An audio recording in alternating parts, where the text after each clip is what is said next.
Greetings and welcome. We are going to start our day 2 for week 5 today. We'll continue from where we left yesterday. So I hope all of you enjoyed reading the chapter and developed some more understanding about uninvited influences. There is a lot more that will begin to unfold within as you go through the content of the chapter as well. When you reflect upon your own life situations that you have experienced, you will begin to connect.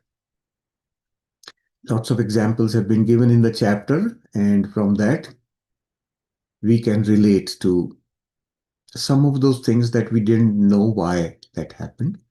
Now we begin to understand why some of those things happen. So please do continue to absorb this information, absorb and understand this information, distinguish between cleaning your aura, closing your aura,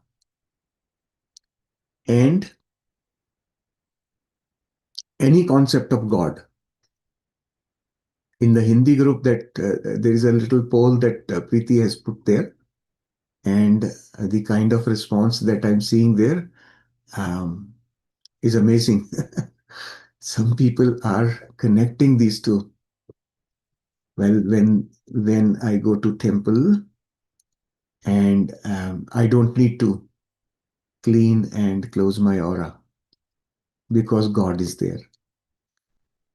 So we need to understand these need not be linked. There is no necessity for us to unnecessarily create complicated logic. God is everywhere, not just in the temple. So if God is everywhere and I am made in the image of God, then why do I need to close my aura? That logic does not stand. On the other hand, whenever you go to a place of worship, be it a temple or a church or wherever, the normal thought that we have is we should shower, become clean, and then only we go there.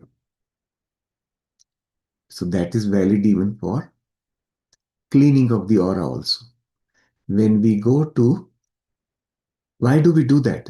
Why do we go to take a shower and then go to the temple? We don't go there to impress God, right? Or to impress anybody else who is visiting the temple. Our purpose is to go and be able to experience God.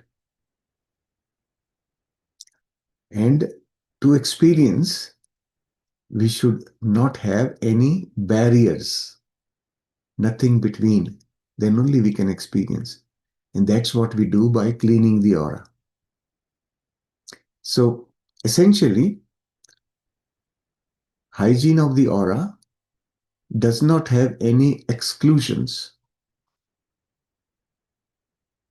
It doesn't matter where you are, in what even in your own home, together with your own family, your aura needs to be clean and closed. So if anyone has questions on that, I would definitely want to address. Let us not complicate it. Okay. So that was one thing that I thought I will share with all of you. Um, we will not get into any discussion on temples and things like that. That is another big topic on its own. So for today, our practice continues and our journey will become another beautiful experience for all of us today with Nehaji. So I am inviting Nehaji to continue this session further, take us further on the journey. Thank you. Thank you, Shaileshi. Thank you so much. And very important topic that you started with already. And I will just extend my understanding of the chapter. And hopefully it helps because I have tried to put in some examples for making it more clear to you. So, again, a very, very heartful welcome to everyone to join us on in this week dealing with uninvited influences. And we have actually already touched upon uninvited influences earlier in week 3. And in that same chapter, if you have read it, we were given the beautiful example of a clock ticking in the room as our higher self. So, in that chapter, we read and we also experience the presence of higher self through the higher self signal exercise. But we don't feel the higher self signal all the time because the room, that inner space where we should be feeling the signal, is filled with so many voices, so much noise, opinions, fears, desires. So much of it is there. So we forget how to listen to that silent clock which is ticking within. So many of us must be getting this question that either we are not getting the higher self signal or higher self signal is not present all the time. So that does not mean that higher self disappeared. It only means that our attention became occupied with the noise. So just imagine 10 people sitting in one room, including you, and all of them are talking about how the clock ticks. Everyone has an opinion. Someone says it ticks loudly, someone says it ticks softly, someone says that it's fast, someone says it's slow. But because everyone is busy discussing about the clock, nobody's actually hearing the clock. And this is exactly what happens with us. We miss the direct experience of being with our higher self all the time because we are constantly uh, getting influenced by the noise within and around us, right? So that is why this chapter on uninvited influence is so important, and it is very foundational to go ahead. So it is very, very important that we understand this chapter, understand this practice, and how we can change our inner state through this practice. In the same very chapter, we were told in week 3 that we are all connected energetically. And our aura field, like our energetic field, is constantly interacting with other fields. For example, we may sit with someone who is angry or is fearful, and after a while, although we have not exchanged anything, but I start feeling some restlessness within me. We may just unknowingly enter into a place where people have argued or has had some misunderstandings. We have not really done anything over there, but when we walk out, we feel heavy. So this kind of energy exchange keeps on happening all the time. And especially nowadays, when we listen to some kind of negative news or any worries, concerns of our families, slowly, slowly, those thoughts just get into our aura and they feel at home. So the thoughts we experience may not always be ours all the time. It may be coming from outside influences. And we were also made aware of the subtle energies that are present that we cannot physically see or hear, but our body and inner state will register the effect. Sometimes we feel that anger and irritation, that sudden mood swings. We don't know who to pinpoint it at, but we feel it with our restlessness, our anger. So the chapter is not asking us to become fearful of this. It is asking us only to become more aware of our inner state, our inner room. And somewhere when we feel out of alignment, we are feeling not so right, we must know and learn a way to return to that quiet ticking of higher self and return to that state of higher self. So, in week 3, we learned that some uninvited influences can enter our energetic field and even start feeling at home there. So, this was a very, very important line over there. Feeling at home. What does it mean? It simply means that something in my field feels very, very familiar to the influence. Like any guest who comes to a house and finds that the door is open, the room is warm, people are listening to them, food is being offered, and nobody is asking them to leave. Naturally, they will feel, wow, this is a very comfortable place. I can stay here. So, similarly, we have to be aware what is coming in my inner home, and I have left my inner home unattended for so long that this uninvited influence is feeling like a guest.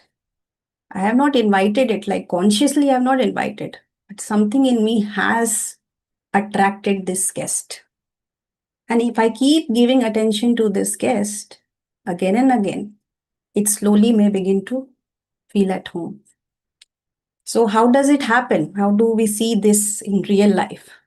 So, suppose as a wife, when I see my husband returning home from office and or sometimes see him doing his own thing and he does not want to engage with me, he wants his quiet space, I might feel that he's not giving attention to me.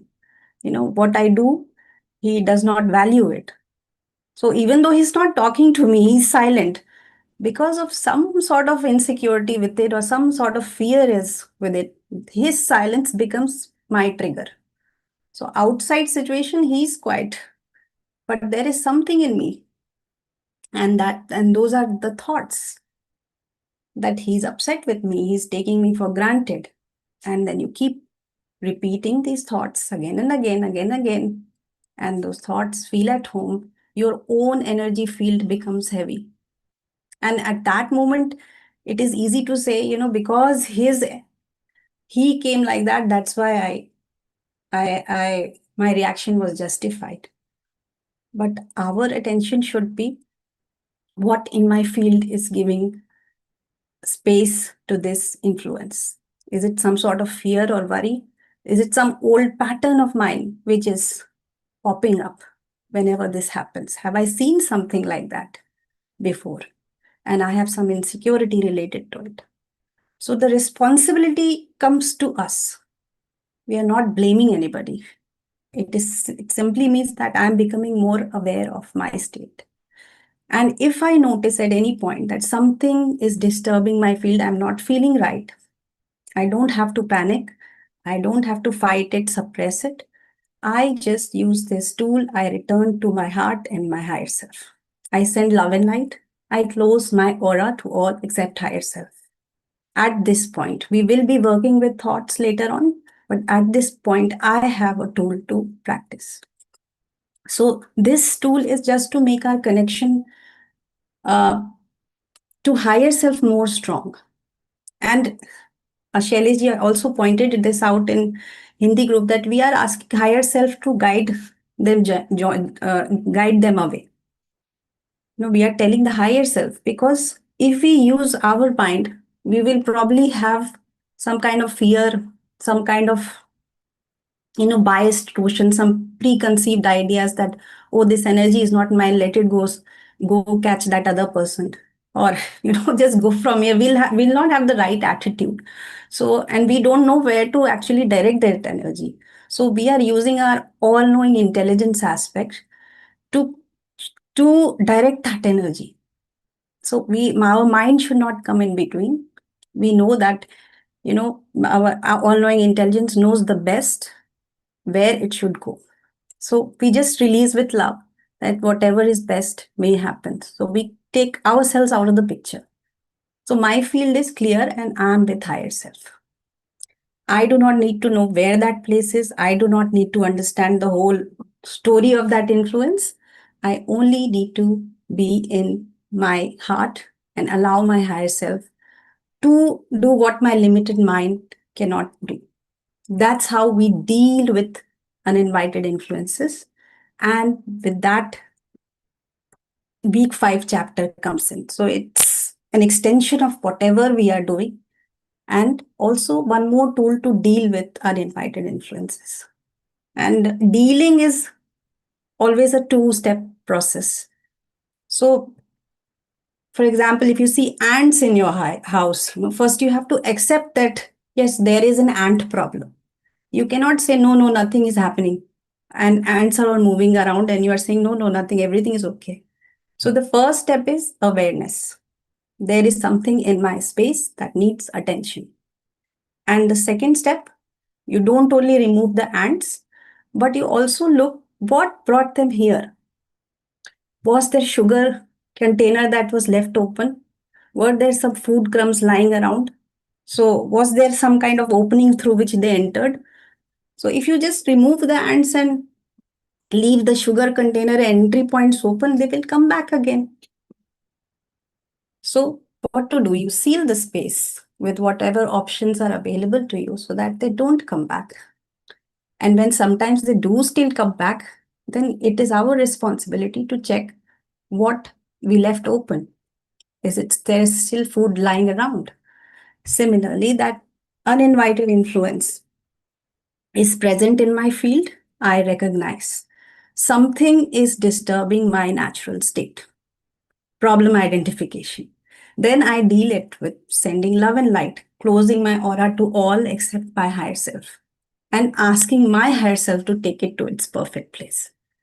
So, this tool is to safeguard our inner space. Our connection with higher self should not be gone. And we must remember that with every such tool comes big responsibility. If you read the chapter today, I hope everyone has their books. If you read it, underline all the time it has said yourself, yourself, yourself. So many times it has said. And the first line is you cannot overemphasize the importance now of keeping yourself clear of uninvited influences, which simply means that now by experience, you have known that it is difficult to remain heart centered in daily life. So it is even more important to keep ourselves clear. So clear yourself. Don't start blaming everything to the uninvited influence like external environment. So the chapter says you develop another tool to deal with them. So it is telling us in a very loving way that it is something that can be dealt with. It's a problem that can be dealt with. Like any problem, like if we have anxiety, stress, everybody has, but it can be dealt with. Everybody has it, but it can be dealt with. Same way. So it asks us just go and look at those times when you weren't yourself. So many times. It is written in italic. So many times we have done such questionable behaviors and escaped responsibility in a way that we thought it was justified. We always blamed it. Okay, sorry, because he said something or something happened from outside, so I had to say this. So we and we also later go back into self pity and self guilt mode. I should have not done this, or my actions were justified. But now Babaji has clearly said in the last chapter that gone are the days of mistakes. And when it is written in italic that really weren't yourself, that means we were so clouded with the chatter that we were not aligned with our higher self. And the actions coming from that place of misalignment naturally disturbed everyone connected to us. So, again, with this line, the entire responsibility shifted on you. And in this paragraph, it says that continue the focus on yourself. So, be stable in your practice and then learn to help others. If we are not fully centered, or we have some kind of misalignment, and we want to heal the entire world, it is not going to happen. So the chapter gives us some examples to check our states and get a reference point. When we know that uninvited influences are present in our aura. So it is given some examples like sudden exhaustion, irritation, anger, fear, blowing up at someone. So the first example is, have you ever awakened after a full night's rest exhausted? Was it an effort to smile? And did the least provocation set you off? Now, I was thinking the author might have chosen simply, have you ever woken up from a full night's rest? He could have said that. He chose the word awakened because we are awake physically every morning. But are we awake internally? Do we know really what should be our state? The body is rested, but all that influences that were with us throughout the day, throughout weeks, something building up, it comes back in the day when we wake up. So, bedtime practice becomes extremely essential to clean out the aura and close out the aura, feel the God qualities, and sending love. Extremely important. So, we are first making, during bedtime, we are making ourselves aware what actually we are carrying throughout the day. We are getting aware of that thing, and then we are sending them to love and light, and then we are sleeping in our God qualities. And if we don't do that, we all have seen so many times that symptoms come. Something small ticked you off, it is saying, because something big was already sitting in your aura. And our responsibility is towards something big in our aura rather than what came from outside. So it tells that you went from the state of ease and happiness to irritability and impatience. You weren't yourself again. So you were unaware that time. Again, you were not awake to see what was happening, and your mind justified every action. So your state was ease and happiness. You were very okay with that, but this sudden shift happened, and this irritability and impatience came in. So it was very sudden.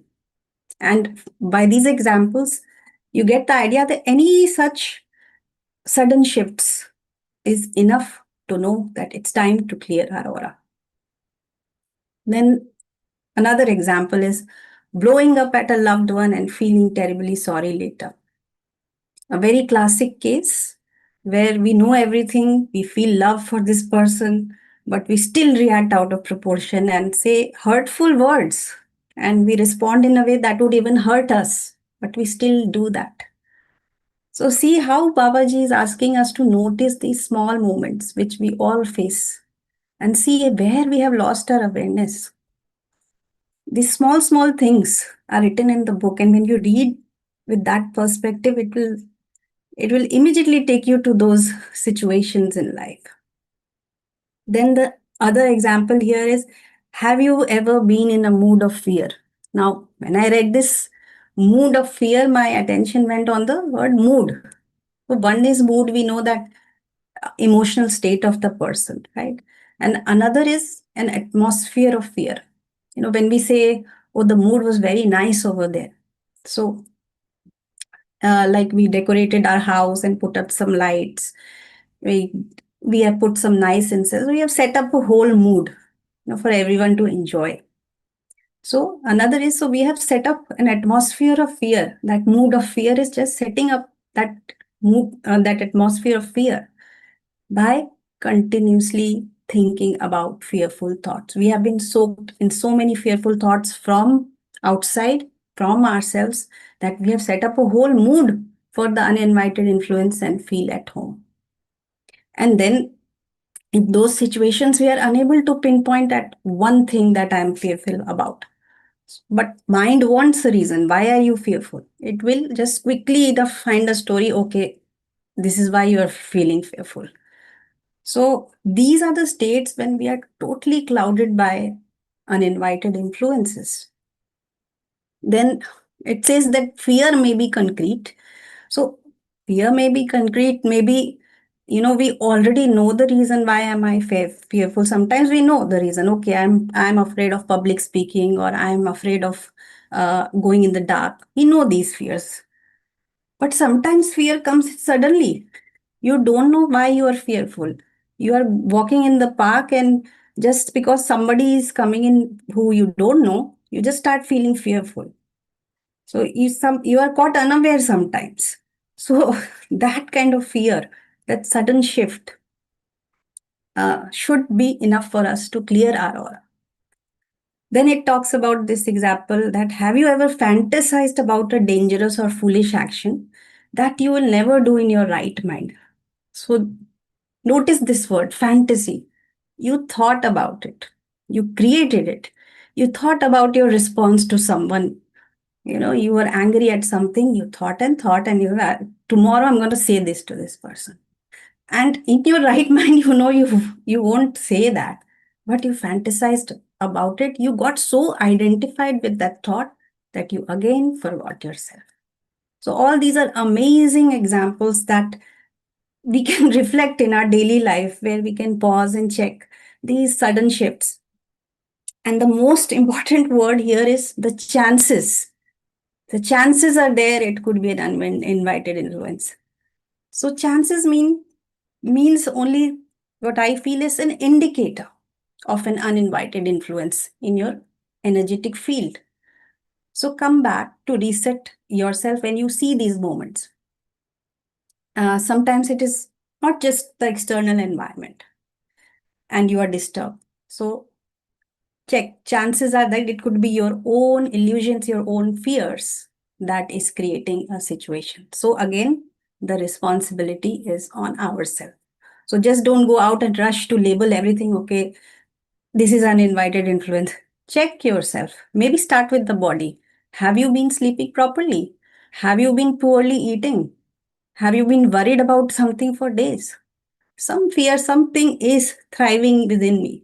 Something has shifted within me and I'm unaware of it. So here it is important that whether it is our own stress, especially in this chapter, or any uninvited influence, both are asking for love and light. Then as we go further, it is my imperfect thinking needs to be healed. And I find this line very powerful, that how my thoughts are imperfect. We are not able to see that. We feel that every thought is perfect. But it's but the when we see anything with filters, our mind sees anything with filters, even a thought, it becomes imperfect. So example wise, I could relate to some of them. Like if somebody is not replying to me on the phone, then immediately I feel ignored. They have ignored me. Someone has not valued me in a public place. I just feel they don't respect me. So I have seen with my filters. I have not seen the full picture. I don't know what that person is doing, or maybe that person was busy. I just went with my story that, they are like this only. I expected from them this behavior only. So I got settled with this thought in my mind. That was my imperfect thinking that needs to be healed. And just notice how you feel about it. When we uh, settle in with this idea, okay, these people are like this only. Or if I feel that I think they are ignoring me, how you feel in your heart? Do you feel good about it? You feel something is blocked. You have blocked something in you. So unknowingly, I gave pain to myself without even understanding the full picture. And then we, of course, repeated the thought over and over again. So that means we allowed it. We allowed it. We gave that word allowing comes here. We allowed it to remain in our field. That's why there is a strong reminder that nothing can influence you without your express or tacit approval. You allowed that thought to remain and repeat on loop. And now you've allowed that thought to hang out in your aura. So the next one is Babaji is saying that you did it out of ignorance. He said it happens, but you did it out of ignorance. You did not know we have done so, and we feel so miserable. And the more miserable we feel, it becomes a barrier between me and my higher self. That is the biggest loss, that out of ignorance, all these things that we do, it takes us in our emotional state to that level that we don't feel the connection anymore. So that is our biggest loss. What happens, what connection we have with external world, we always lose it also. And but the higher self connection is lost. That's the biggest loss. So now take responsibility to send love to everything.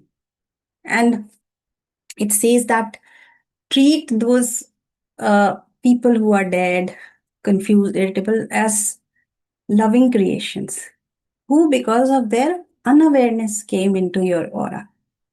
You were also unaware, they were also unaware. You were also living in some sort of illusion, they are also living in some sort of illusion. They are different from us in degree.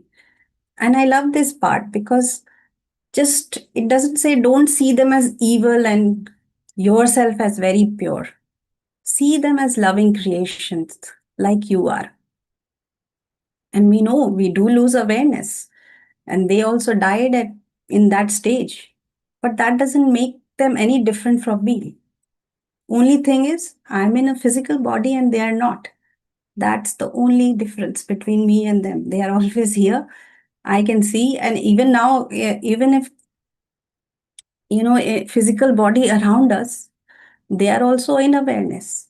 And if somebody is we cannot see, the only degree is that we cannot see them. Otherwise, we both have had illusions, our own illusions, but we can deal with it.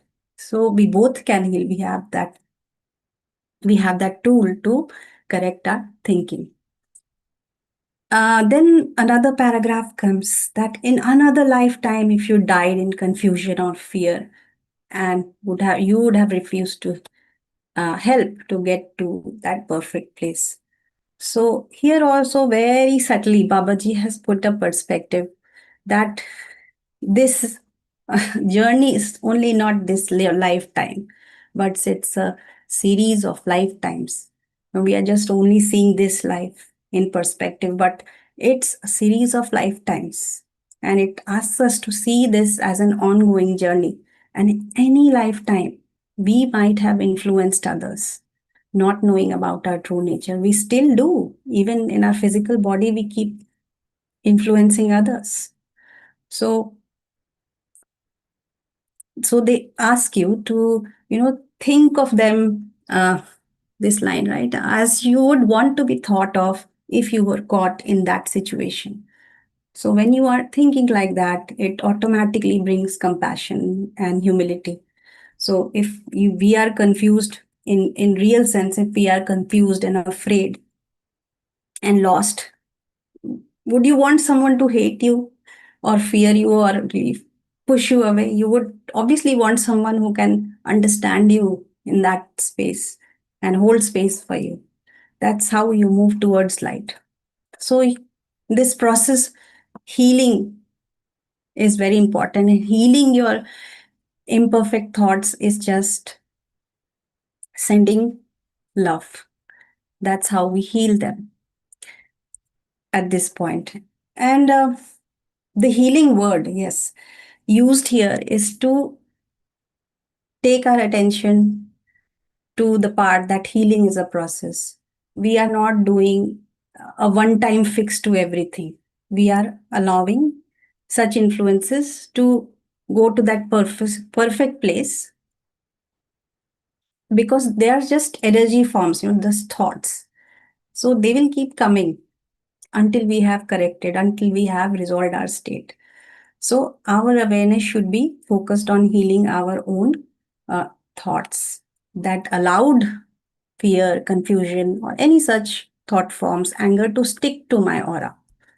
And once we change our state, automatically everything outside resolves. And this is through experience, you will know. Then it comes to the point where it is saying that we begin our quiet periods this week. So if you go by the book, it has listed the steps very clearly. When we guide here, sometimes the order is different because it depends on the group energy. We always start with centering in the heart a little bit because everybody joins in a different state. But if you go by the book, it is starting with healing any uninvited influence, closing our aura, and uh, closing our aura to all except higher self, and unify with God qualities, claiming them for yourself. Then we start communication. Says ask your higher self for a signal. And it clearly states when that communication is over. So you make sure that your connection with higher self, either through a physical signal or a feeling corresponding, is present. That's why it is written over there. When that communication, only then we go to the uninvited influence part. And then you ask for a signal that please give me the signal for uninvited influences. And then be receptive. And it has again, same thing for signal as we have been reading through the chapters. Depending on how aware you are, two options are there: a physical signal in the body that you can easily takes your attention, or your feeling, how well you notice your feelings. Sometimes feelings can be misleading. That's why if you can practice and develop a physical signal, it is a clear indicator. So the nature of the signal uh, is given there, that uh, it will be unpleasant in some cases, and how you would recognize it: you might feel nausea, you might feel headaches and migraines. Some uncomfortable signal may be there. In some cases it might not be unpleasant, and it will be just a simple twitch, some vibration. Sometimes we have sweaty palms when we take flights and all. Sometimes some people have sweaty palms, and or whenever we are out there, any body sensation that is taking your attention. So just be aware of the body. So it says, as with the signal of higher self, it could be anything that catches your attention. So anyone who is working on the higher self signal, uh, be more aware of what is catching your attention when you are in that quiet period, and just uh, keep working to get a definite signal. Make that a definite signal. So here it is only asking you to use the wisdom of your body, because body knows everything before our mind can comprehend it. It is an all-knowing intelligent machine, and these practices connect us to the wisdom of the body also. So whenever that signal comes, the uninvited influence signal, we repeat the aura clearing lines again till the signal goes away. And if it doesn't, it means there is another influence. So we again repeat the words with love. So experiment, see what happens. This week, this is the only exercise we need to do, that we are repeating the lines and we are able to see if the thing is going away or not. So later in the towards the end of the chapter, they have actually defined uninvited influences. That uninvited influences, the thoughts of the uninvited influences are forms of energy, bubbles of negativity, fear, worry, concern, or anger. So it will continue even after the uninvited influence is healed. So after you've healed the influence, you became aware of the influence, you healed the influence, but still some things are there. Some residue is still left over. So then use this line: I send love and light to any thought forms around me. So it makes us clear on this page that for most people, the concept of uninvited influence, I'm sure when we read the third week, we might have found it very scary. The first thought that we get is, oh my God, this is very scary, or it might even sound like a superstitious thought that there is something like that. And we might refuse to do the practice altogether. We might not want to do the practice. But it says that if this concept bothers you, just don't get stuck with your belief. Do the practice. Do the practice mechanically. And it says keep an open mind, because it will, when you keep practicing, you will see the difference. When your life changes, when your heart refills with love, when you feel a burden lifted with healing of you will see the change happening. Then these preconceived ideas about ghosts, about something attacking from inside, something negative, this will automatically heal. And it is clearly telling us that to rid yourself of these preconceived notions or influences, it is a giant step in being and staying unified. This is a barrier. And if we overcome this by doing these practices regularly as intended, taking responsibility of our thoughts, this barrier will fall down slowly. And then we can experience higher self as is. We become the higher self. So, all these negative thought forms that are present in our aura, it is saying that they are feeding to the problem. How do they feed to the problem? So I will quote this example here. Yesterday, I was at my son's school where he had a competitive event. So naturally, all parents, teachers, students were there in that hall, and on the face, everyone looked relaxed, except the students were a little stressed. But on the face of it, everyone was smiling and greeting each other, and it was not like uh, it was not a negative atmosphere. But we, in such places, energies exist in the form of comparison, judgment, fear of not performing well, and the thoughts like, is my child less? Anxiety of parents and students, teachers' pressure, everything is very well present, and we don't see that, we feel it. Nobody says that anything to anyone. But if our field is open, we catch these energy in unawareness. So I started feeling my uninvited influence as soon as the competition started. And when I saw my child, it became even more prominent. I had already cleared my aura, but I still had to clear my aura so many times. And soon I felt comfortable. And why that happened when I go and think back is that maybe in such environment, my own thoughts got activated about my child. Will he be able to do it? Did we prepare him enough? Those kind of thoughts. How did the other kids prepare? Did we give our best shot? Did we give our best input to the child? So this reflection came later on, that whatever was there in the environment was there, but something in my own field got activated and it needed clearing. So inside and outside both were simultaneously triggering uh, those thought forms. And immediately I disconnected and I sent love and light to all thought forms around me. And then I saw my son also doing the same on the stage. He was also closing his eyes for a few seconds and doing that. I asked him later on, what you were doing? He was saying, I was closing my aura. And I was getting thoughts that if this person has gone wrong, then I may also go wrong. So that's how we get affected. So once we get centered, that outside energy has no power on you. So repeat the words in crowd. In this chapter, it is saying crowd and close your aura. So no, we are in a marriage, satsang, school, hospital, anywhere, temple, church, anywhere we are. We have to close and clear our aura.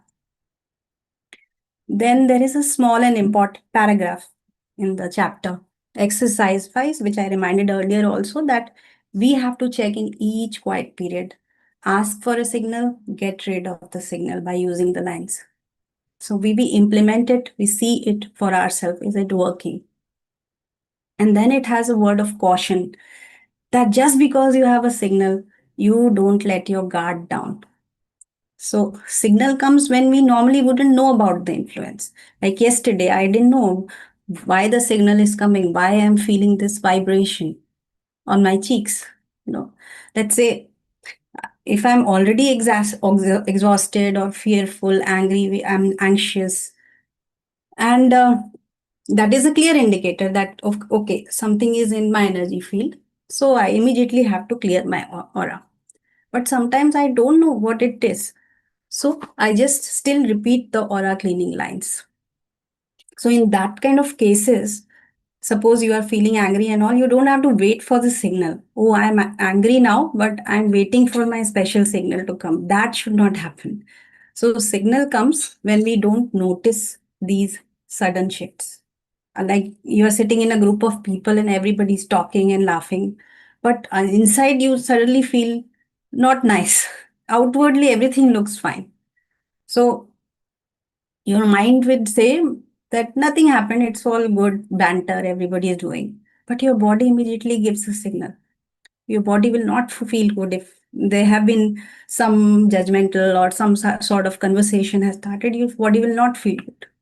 So, this is when the signal helps, when the influence is not so obvious to the mind.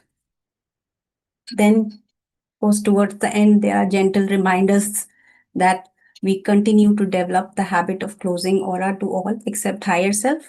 Continue the habit of sending love whenever it comes to you, wherever you are.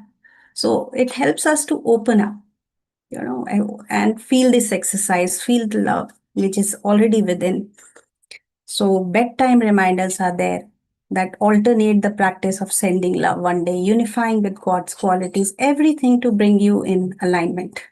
Every day you give thanks to higher self, knowing that higher self is in charge and giving you the right guidance. I just have to follow the practices.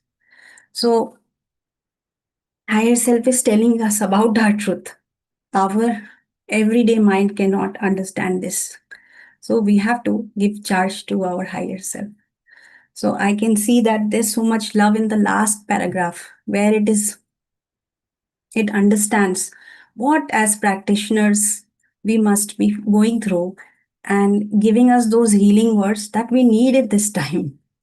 That it seems too much right now, but very soon it will be natural as drinking, eating, and sleeping. So don't lose hope at this point, keep doing. So, this whole chapter gives small practices for this week to develop, to open ourselves, not forcing us to do anything, just telling us to follow this, see this happening. Keep doing it mechanically. You will see the changes in life. And we are, of course, all of us are here are to enjoy this beautiful life. So with this note, I will now end the chapter explanation from my end. Thank you for being so patiently listening to me. Thank you so much. Thank you, Nehaji. Very good explanation and beautiful examples. Most of the time, when you were giving the examples, I was able to connect with my own experiences. I have been like that. I've been like that. And still, I have similar things happening to me um, off and on. So, becoming aware is very important. Being aware of what is happening is so important. Nowadays, of course, like I become aware and then I'm able to change my output. The influence is there. Influence is creating something here, and you are creating your story, right? That fantasizing. Fantasizing. But before it comes out, I my system has a check there, Mm. so I don't pass it on further. But the important part is that it is still there, Mm. right? That influence is there. So we have to just be aware and get that influence lovingly away from us as soon as we can. Instead of getting into a loop with it and giving more energy to it, and then doing something which we repent for later on, right? That's so very important. So this is the significance. how this process, that if we make it, the most important thing in this whole chapter that I would communicate for all of you is do it mechanically. Don't even think. Don't let your mind create a barrier for the process. Before the mind jumps in, do it mechanically. As soon as you have this instinctive feeling, just do it. And doing one or two extra times will not be harmful in any way. You will still be benefited only. So if you, the moment you think about it or remember it, just do it. That is the meaning of doing it mechanically. And when you start doing it mechanically, your system stores that pattern. So in situations where you are experiencing an influence, your system will automatically do it for you. That is how natural this will become. So thank you. Thank you for this Mhm. explanation. Very good. Thank I you. think everybody would benefit from this. Thank I you. hope so. And of course, a lot will come with when you read, then you will be able to see that in your Mm, daily life. You'll be yes. seeing your own examples. Yes, I Ah, am just doing that. So yes. you'll understand it more. So we start with the meditation Yes. Yes. process. Yeah. Yeah. Let's So do that. Yeah. everybody, if you need a break, a minute, and drink some water and just adjust yourself a little bit.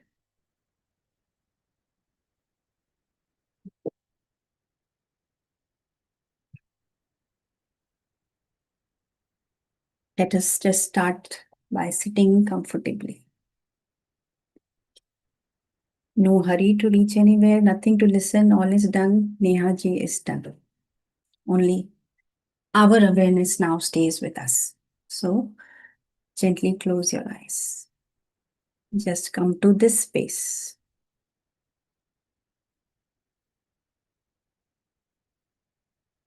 Keeping our ear open for guidance.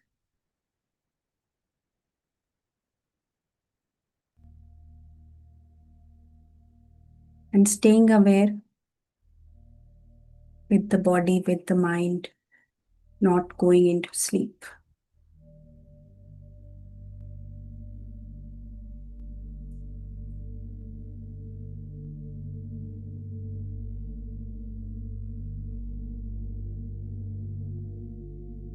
Let the body settle.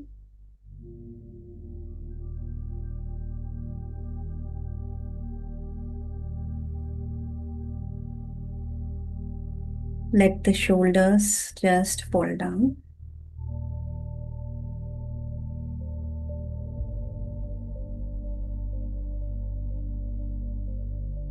Let your face relax.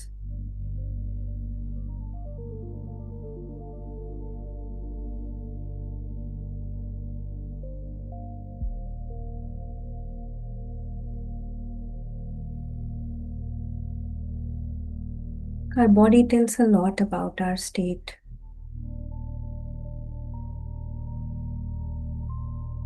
And the most important indicator is our breath.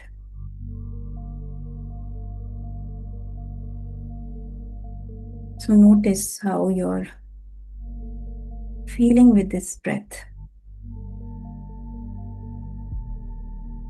how it is flowing in and out in this moment.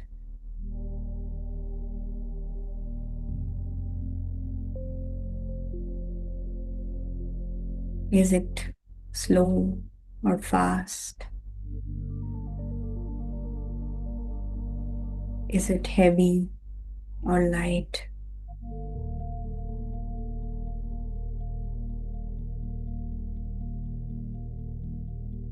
You feel your breath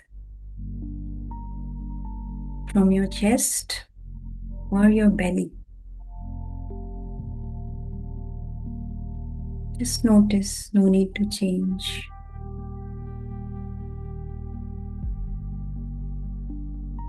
Breath is a simple indicator of our state. Keep noticing it. Inhaling and exhaling at your own pace.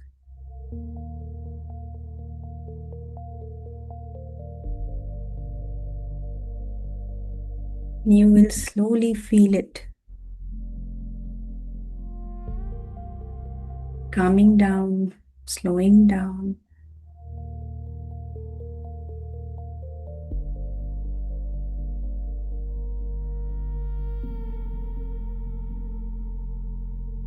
And it just happens on its own. As you close your eyes, as you get ready to sit with yourself,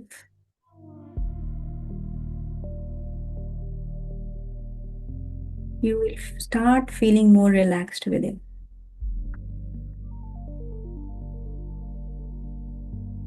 Because you have shut down all the external noise that we take from our eyes.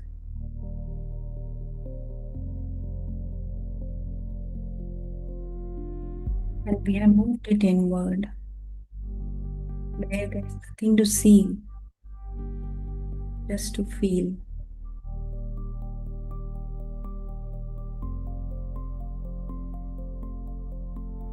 To see how your heart is beating,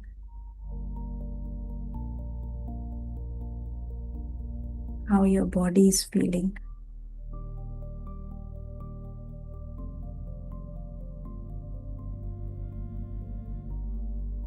Take your attention to your toes, both of your toes,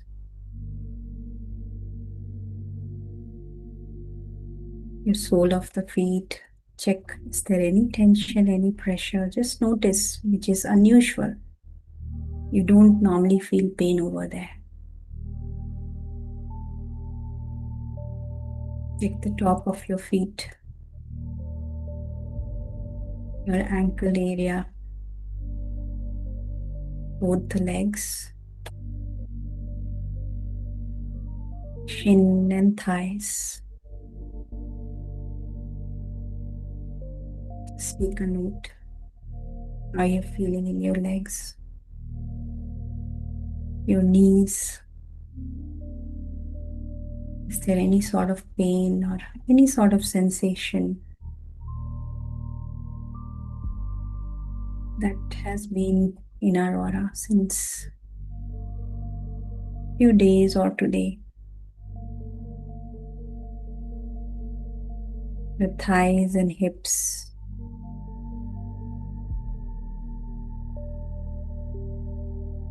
your reproductive organs.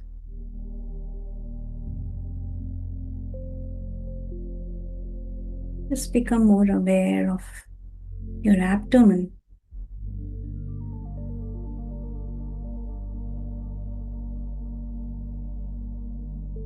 stomach area, chest, your heart area. Does it feel contracted, expanded, light?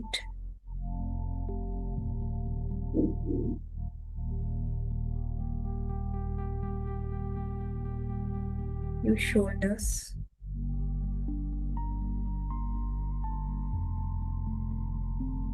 neck, both your arms, all the fingers, one by one. Palm of your hand.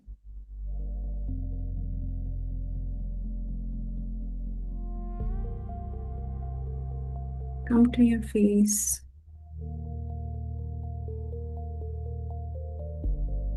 See your jaws. Feel it. Are they tight or are you holding something there too tight? Your throat area.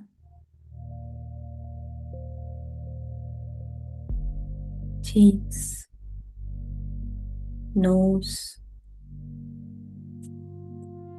Eye area, eyebrows. Maybe it's too tight now. Release it, loosen it. Relax your forehead. your head, both the ears, back of the neck, your entire back, upper back, mid back, lower back, the whole spine. Is there something taking your attention in this moment? Just be aware of it.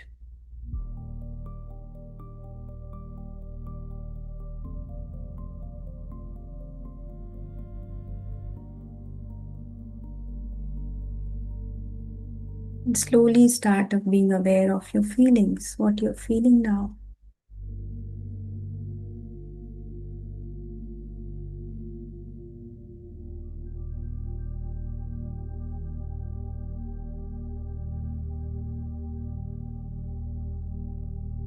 Do you feel like not doing the practice today? Do you feel like sleeping? Everything is valid. Everything is just taking our awareness to our own state.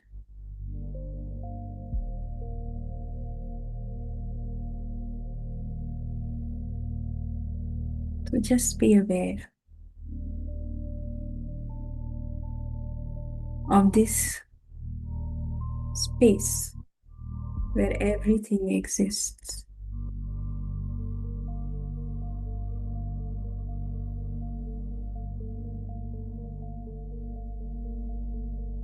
And get ready to clear all uninvited influences by repeating these words after me.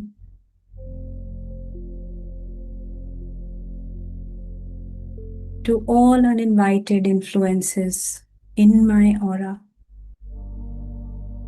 I send you love and light. You are all whole and healed.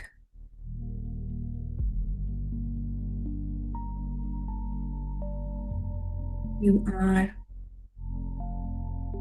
created as love and light, and you are still love and light.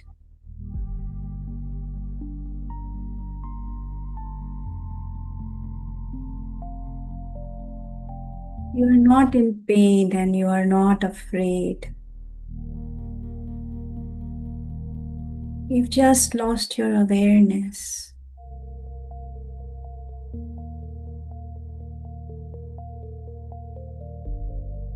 So I ask my higher self to guide you to a perfect place.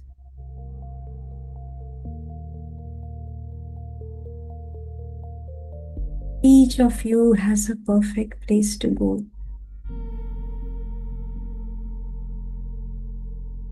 I ask my higher self to take you to your perfect place. Each of you can go in peace.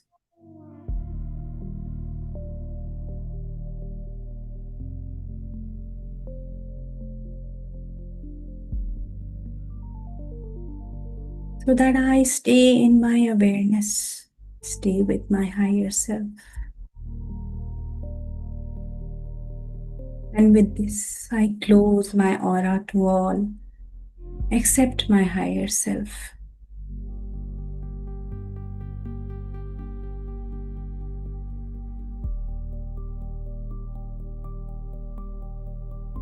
And be with my all-knowing intelligence. Be rooted in love.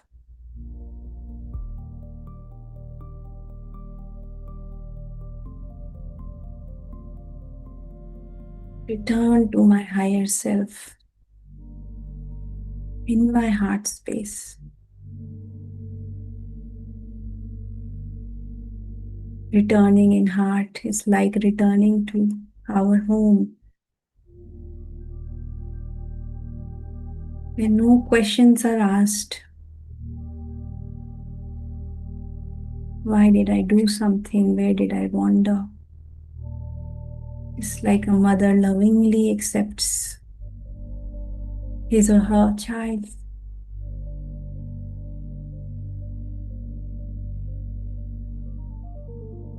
My higher self always has that embrace, warm embrace, when I come back. Feel this love, ever present love of higher self.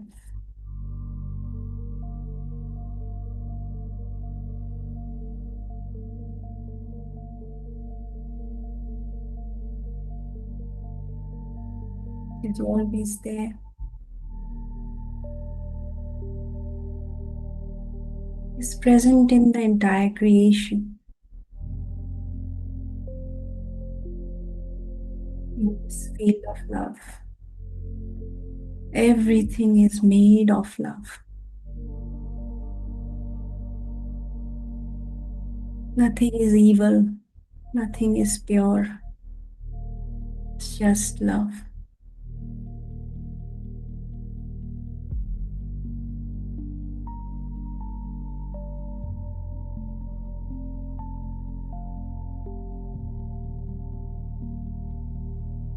Take this beautiful moment to remember all the God qualities.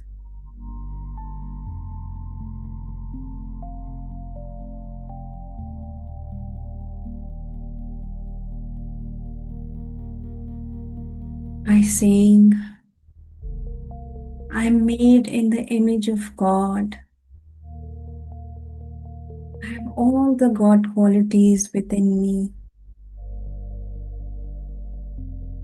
All the God qualities are present in this field. Love, joy, bliss, truth, compassion. Everything is here for me to experience and choose.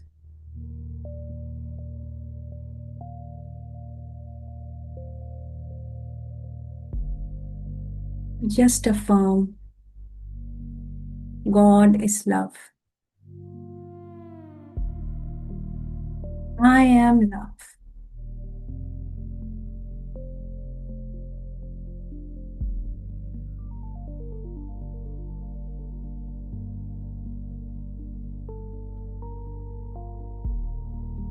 Love that is everywhere present. God that is everywhere present.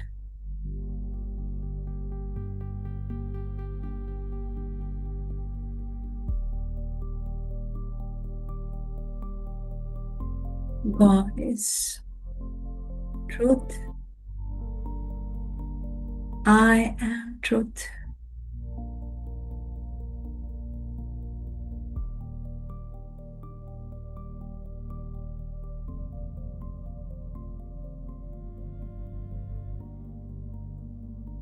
Truth.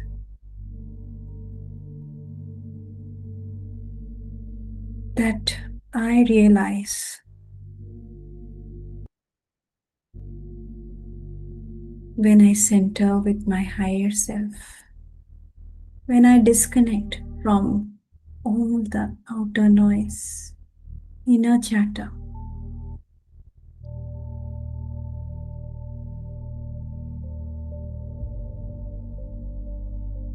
God is perfect. I am perfect. Perfect as I am made.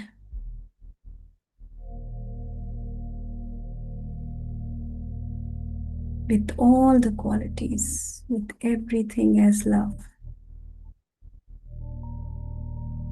Nothing is lacking in my creation.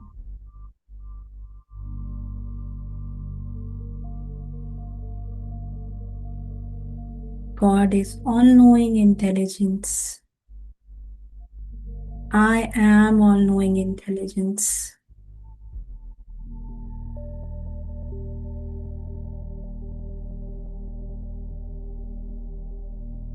For I always get wisdom.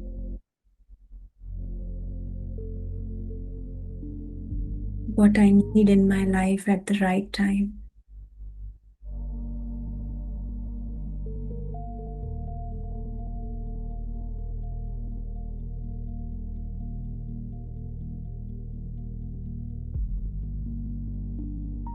God is non-judgmental. I am non-judgmental. We all are just loving creations for God. When I experience them as the same.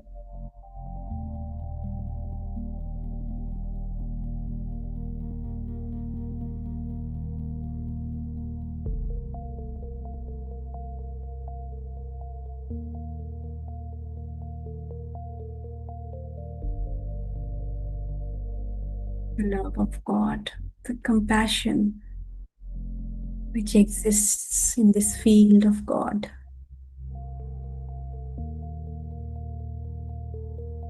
It's growing within, expanding within me.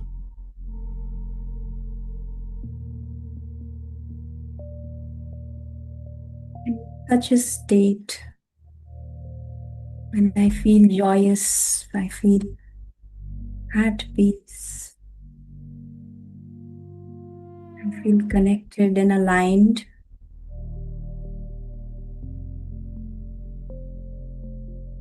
Let us ask our higher self to give us a signal.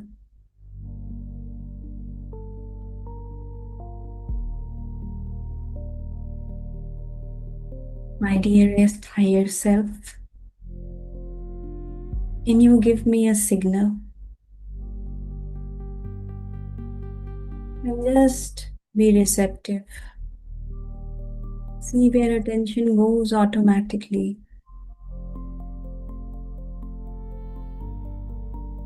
It would be a pleasant one, making us feel the love of higher self.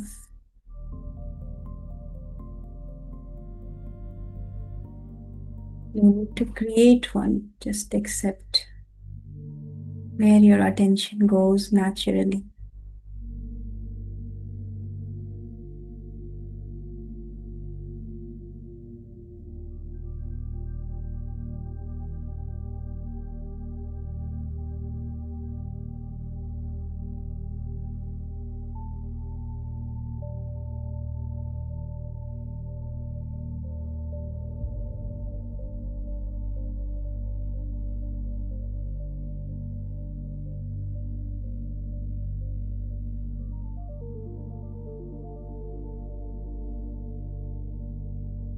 Relax your body.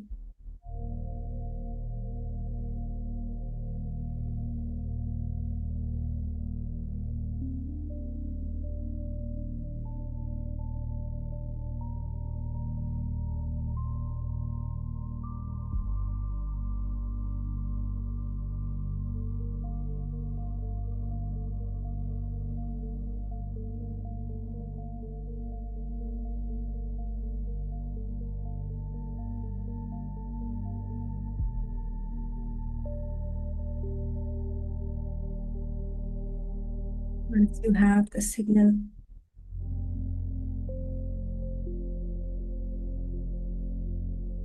you can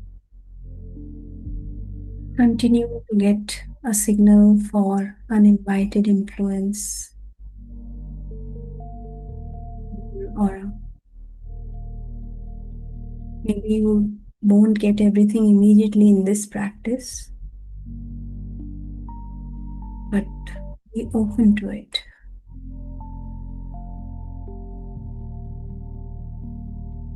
You can ask, my dear higher self, give me a signal of uninvited influence.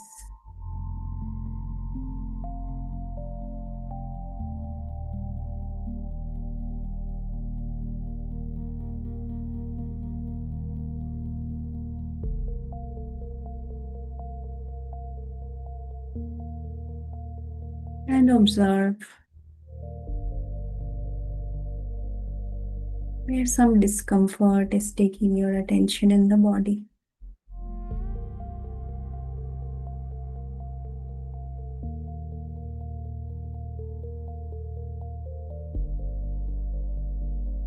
Something that you don't want in this moment.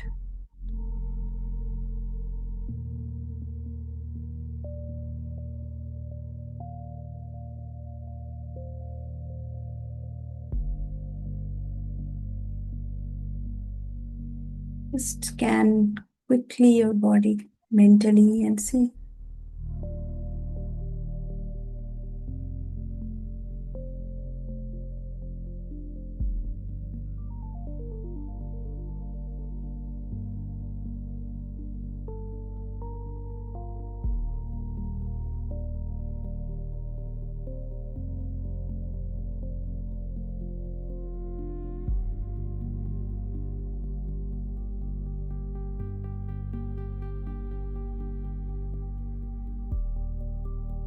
Our body stores all these impressions, emotions from our external world and our internal world. Before my mind can even think about it, my body tells.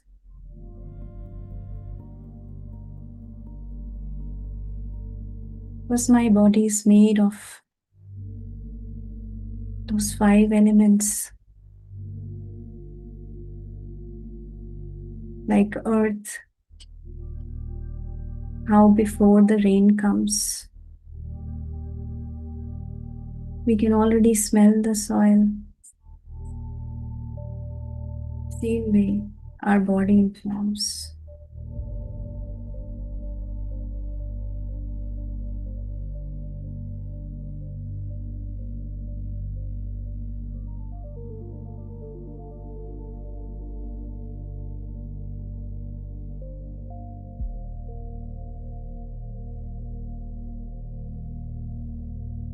In this moment, if you feel any kind of irritation, heaviness, that is an indication.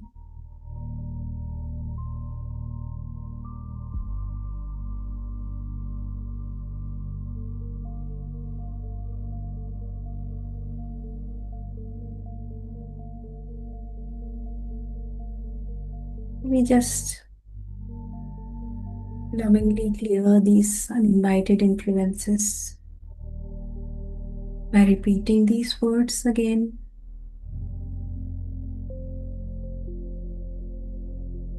And see the difference it makes, the shift it makes, even a little bit of difference in the magnitude of discomfort is a indication. So just say, to all uninvited influences in my aura, I send you love and light.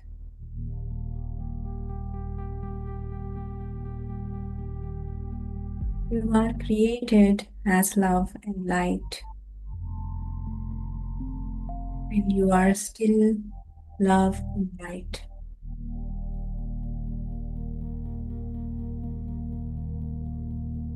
You each feel no pain now, and you are not afraid.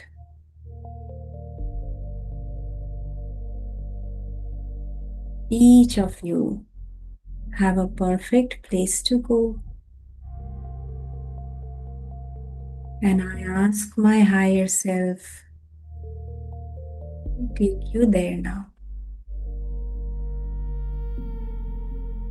Each of you go in peace.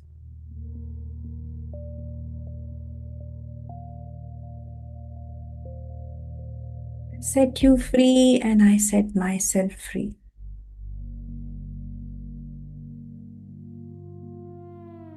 My home is my sacred place. Not every guest is invited.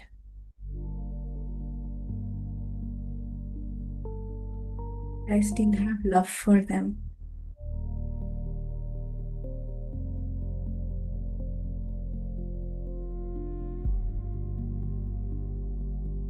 I still treat them lovingly.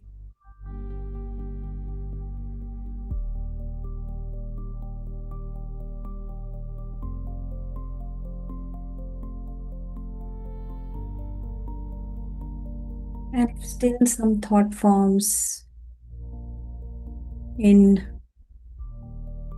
are coming in as fear or any kind of self-doubt, judgment, anything, and without going any further, just repeat, I send love to all thought forms around me.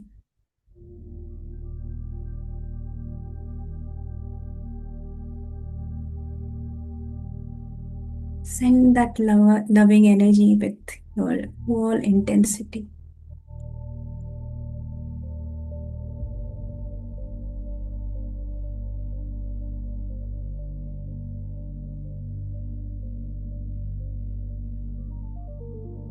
Also be aware how your feeling changes.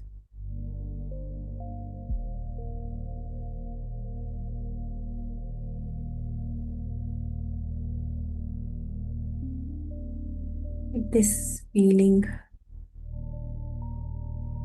let's close our aura to all except our higher self by affirming loud and clear within, I close my aura to all except my higher self.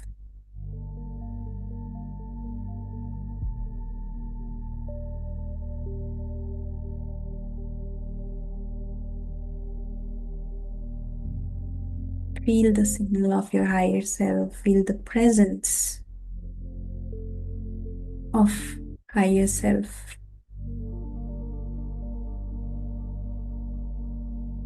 And thank your higher self for all this love and guidance.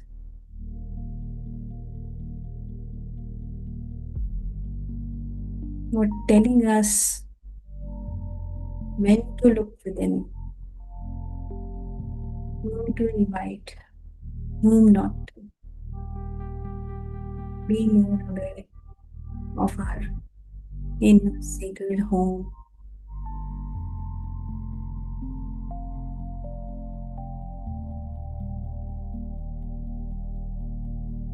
Let this feeling expand. Send love to anyone, anywhere,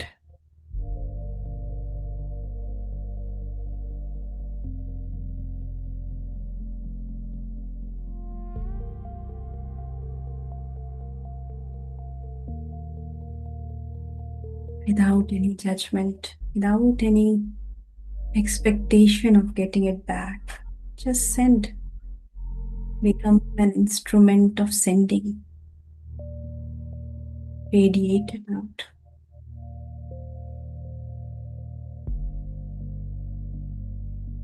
Feel this love in the entire room, in the entire house.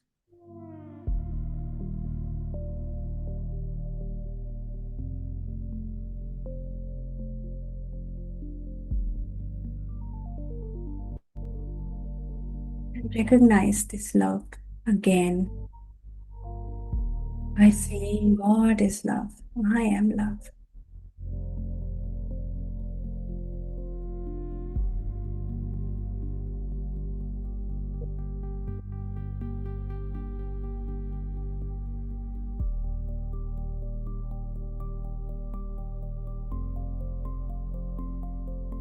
And slowly return to our body and thanking it.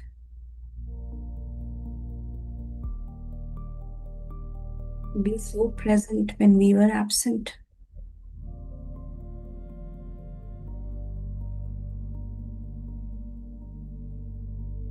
To notice everything going inside me.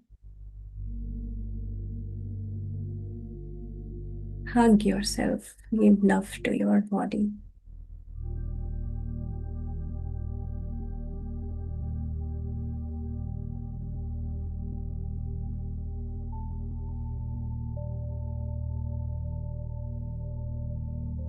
let's give our love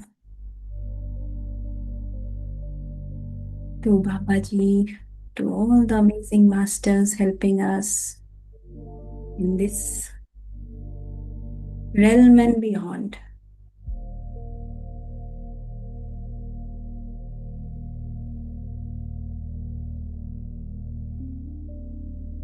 Giving us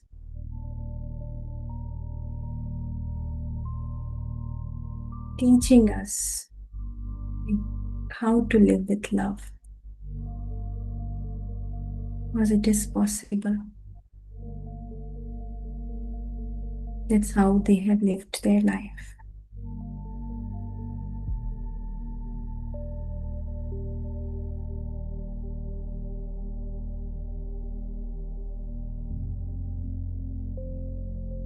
And slowly take few deep breaths, becoming aware of the space we are sitting, the chair or the cushion, wherever we are sitting, feeling it, feeling our body, feeling our toes, our hands, fingers, everything, our face. Taking our time to slowly come back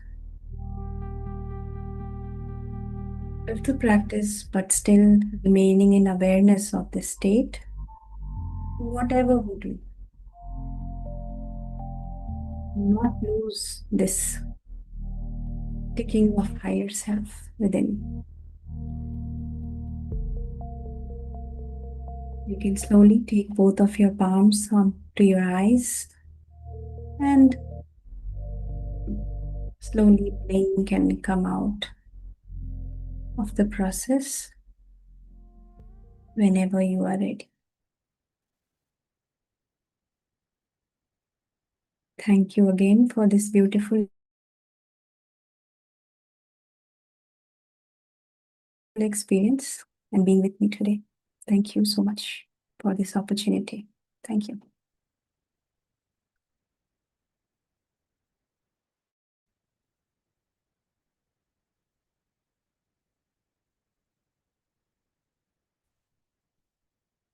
Thank you, Nehaji.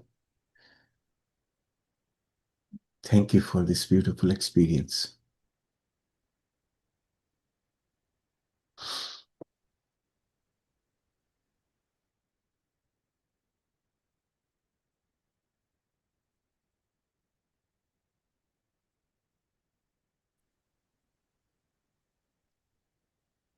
We can all slowly let us come back.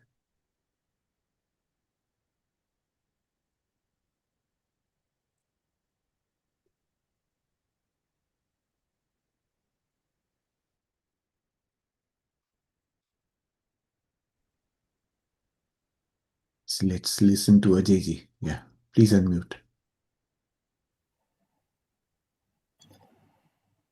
Atmabandan Salifji, Nehaji for the beautiful meditation and the masters.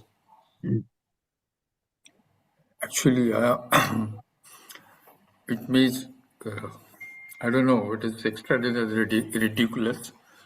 I'm in a state of, or you can say, I'm centered in my heart from the very whole day today. So, listen, before I start, sorry, I just want to take your opinion before I start. Can your communication with your heart center or a higher self can go for a pretty long time? Yes, absolutely. It can go for, actually, it is always constant, continuous. It doesn't, usually, it is not, it doesn't break at all. Okay. Hmm. I don't know. Please don't laugh at it. But it was like today morning, I got up around 4 o'clock. So Hmm. on the bed, I do my usual prayer. So I did my prayer. I just stepped down from the bed. Then my I felt it's my higher self. He said, no, get up, go to the bed. I said, no, I want to go to the washroom. He said, no, get to the bed. I said, what? No, you have forgotten to clean your aura. I said, don't be ridiculous. I will go. I'll start my meditation. I'll do it fast. And then he said, no, do it fast. I went. I said, no, I will feel the urge to go to the washroom. He said, no, you will not get it. Do it. And I did it maybe 5-7 minutes. And fortunately, I didn't have any urge also to go to the washroom. So I went.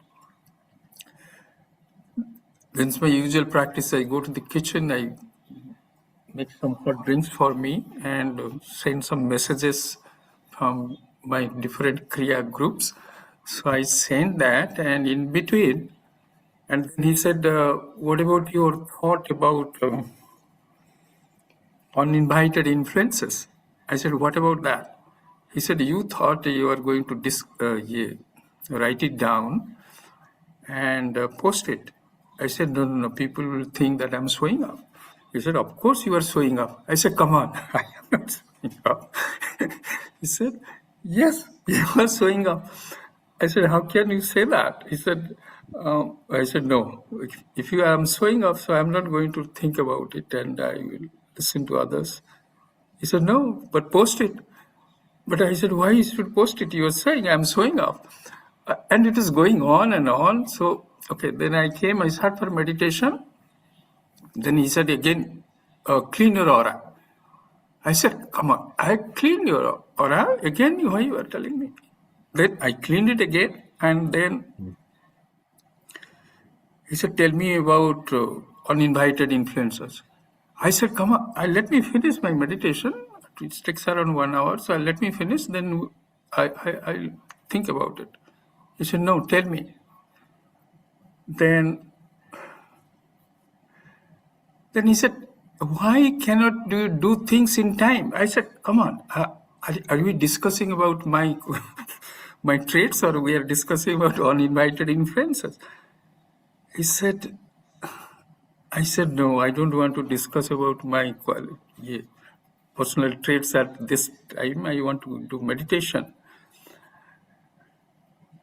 I said, why you are dragging me to the negative side? He said, yeah, always whenever you discuss about some traits, always it looks, painful. I said, why cannot we choose a better time? He said, yesterday I told you. I said, come on, I didn't. Is it true? Because Sunandaji told me something. I said, did you tell me through her? He said, of course. I said, she was rude. He said, whenever, we discuss about personal traits, when they are negative, naturally it will sound rude. Even if I tell you or your guru tells you also, it sounds rude. I said, okay, come on. I said, she does things in time, I don't. So why don't you help her also? He said, what do you mean by help her? I said, she is not getting that higher signals and all. He said, don't bother about her. She is much in advanced state than you. I said, come on. I said, I'm not comparing, I'm just telling you.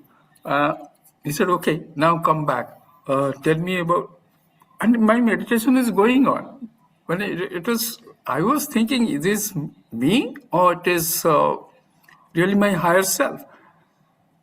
Then I said, how I will take that you are my higher self? He said, so what is your signal? I said, there are some sensations in my lips. He said, try to find out. And I found out whole my body was same sensation. I said, so he said, so what you got it? I said, you are confusing me. He said, no, I am your higher self. I said, then I was praying for two things. So I said, why you have not then listened to that? He said, already I have listened to one of those things. I said, what do you mean by that? He said, have you checked your WhatsApp? I was trying to fix an appointment with somebody in the US. I think that person is in Denver. So immediately I saw that and it's arranged. So I sent a message. He said, "Did you see what time the message came?" I said, "No." He said, how come you're sending a message and you are not seeing the time? Then I found out, see, he has sent the message at 1 o'clock in the night in Dubai. And I am writing around, it was 5, almost like 4:45. He said, "Do you know what is the time in Denver?" You are writing that, okay, I'll just come back, give me a few minutes. He said, why you cannot be very, be careful about this? I said, yeah, then you talk to I asked Sunanda to Sonu. I said, ask her only, then deal with her. Don't talk to me. I cannot, for me, 2 plus 2 is not always 4. So I said, okay. Again, he said, come back. Now, uninvited influencers. I said, Adhyatmika, Adibhautika, Adivadaivika. So I took from the Vedanta, I said, it is about me, my body, my mind and intellect, and then for others, including the things and experiences, and plus whatever the natural calamities or whatever is happening. So all these three. Then he said, so they are uninvited. Well, of course, because they are disturbing me. He said, that means they are not divine, is it? I said, yeah, it should not be then. I'm making a mistake. He said, think about it. If they are uninvited and they are troubling you, that means they are not divine, correct? I said, yeah, it doesn't sound logical. I said, what you are trying? He said, think. And I said, okay, is it like, it's not that source, what they create inside me, that is the problem? He said, you are on the right track. I said, okay, so that means you are saying that uninvited influencers are not from the outside. It's all in me. What is my response? Is that what you are saying? He said, why you have a doubt? Otherwise, the way if you tell that it's coming from outside, that outside is not divine. It's not possible. Everything is divine. Where from it is coming? I said, there can be people, there can be instances which can be negative, puts an influence on me, which I may not be part of it. That's not possible. That is your perception. Things are neutral. So, so this went on and on and on and on. I said, okay, by the time I finished my meditation, I was going for my morning walk and it was going on. He said, have you sent, love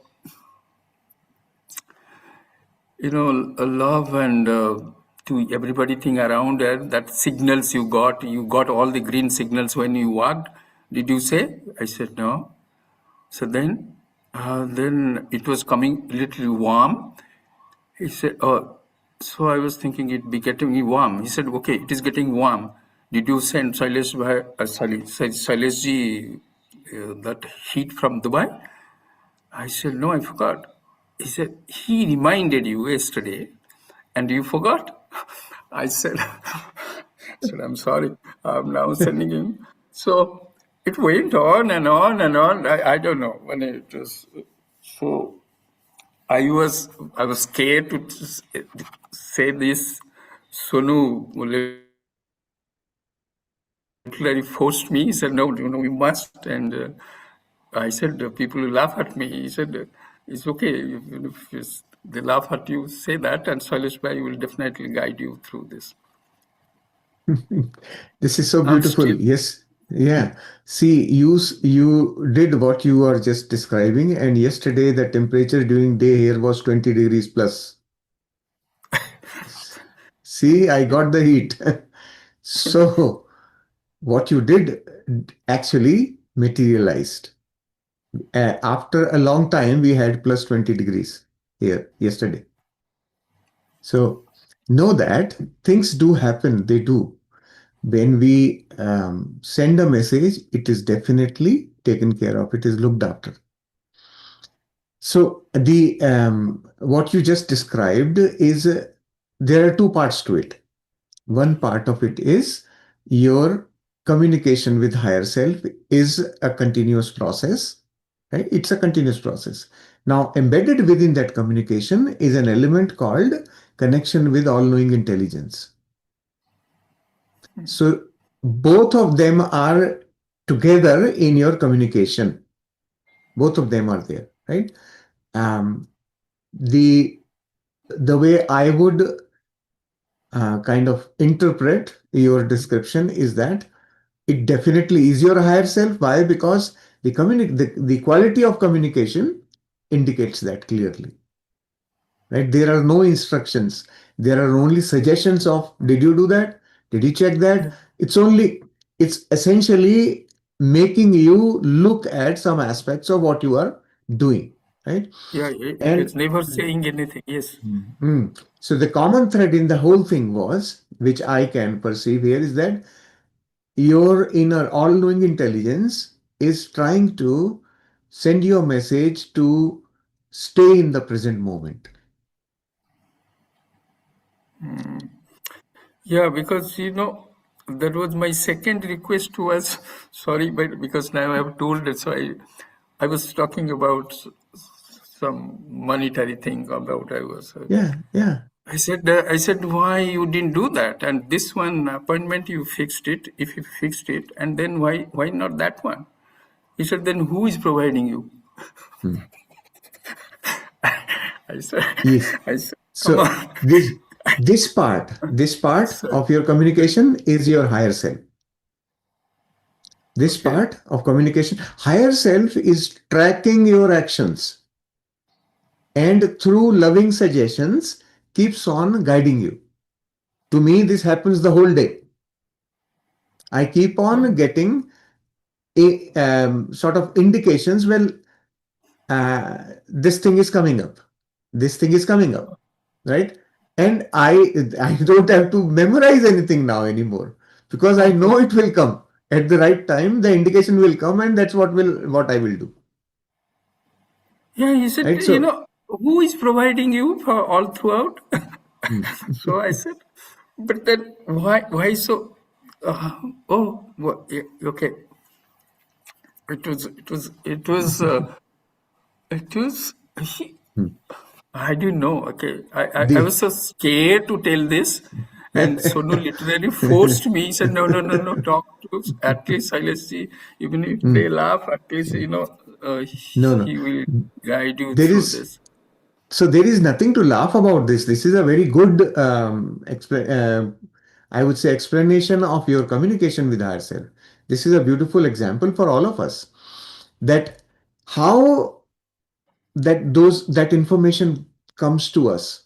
So higher self's messages are, some of them are for immediate use. They are always applicable at that moment, at that time, wherever we are in our situation. They don't give you any thing that is great knowledge which you can benefit from 20 years from now. Nothing like that. All knowing intelligence adds quality to it, and the message which comes from higher self is always relevant to our present scenario, right? This is very important to know and you can very easily then distinguish which is coming from the mind and which is coming from the higher self. The quality is always immaculate. It is always timely. It is always dedicated for you. All of it. Now, Yeah, there, yeah, she was. I I also see that you have a barrier between you and your higher self. You have a reluctance to follow what is being suggested, right? and you are constantly questioning it. That's perfectly okay because you are in the process of establishing that confidence, that level of trust between you and your higher self. For me, because I have been practicing, I don't even think. It comes and it's executed, comes and executed. I don't even debate, nothing, right? So, and I have zero issues because Okay. now I have that connection established and it flows, just flows through me, right? This is your process of establishing that level of trust that whatever that is coming is applicable for my current situation, and it will lead me to where I need to go. Okay. And it may not always be a very pleasant thing to do, though. It's okay. It's Yes. fine. Yes. Because Yes. sometimes, personally for me, I've seen the suggestions that I get, well, that this is coming up, this is what you need to handle. Some of them are very unpleasant to Yeah. me. He said you are They showing are, up. He said, yeah, he said you are yeah. showing up. Hmm. They are not just unpleasant, but also uncomfortable for me to even do it. Yeah. But I don't question that part. I just do it, even if it is uncomfortable. And then after having done that, I figure out, well, okay, that's what I was supposed to learn from this experience. That was part of my learning. And these are very small, small things, though. Nothing big is happening. Very small, small things like I have to send a communication to a certain agency here, government agency. I have to send some communication to them, and I am very uncomfortable in sending, and I am kind of procrastinating. Oh, I will do it tomorrow. Hmm? And in me, because I'm sensitive, I have started experiencing discomfort, right? And that is what is telling me that you need to overcome this. Why are you hesitating? That is what I went through. And when I pushed that thing out, after that, the whole thing got so cleaned up.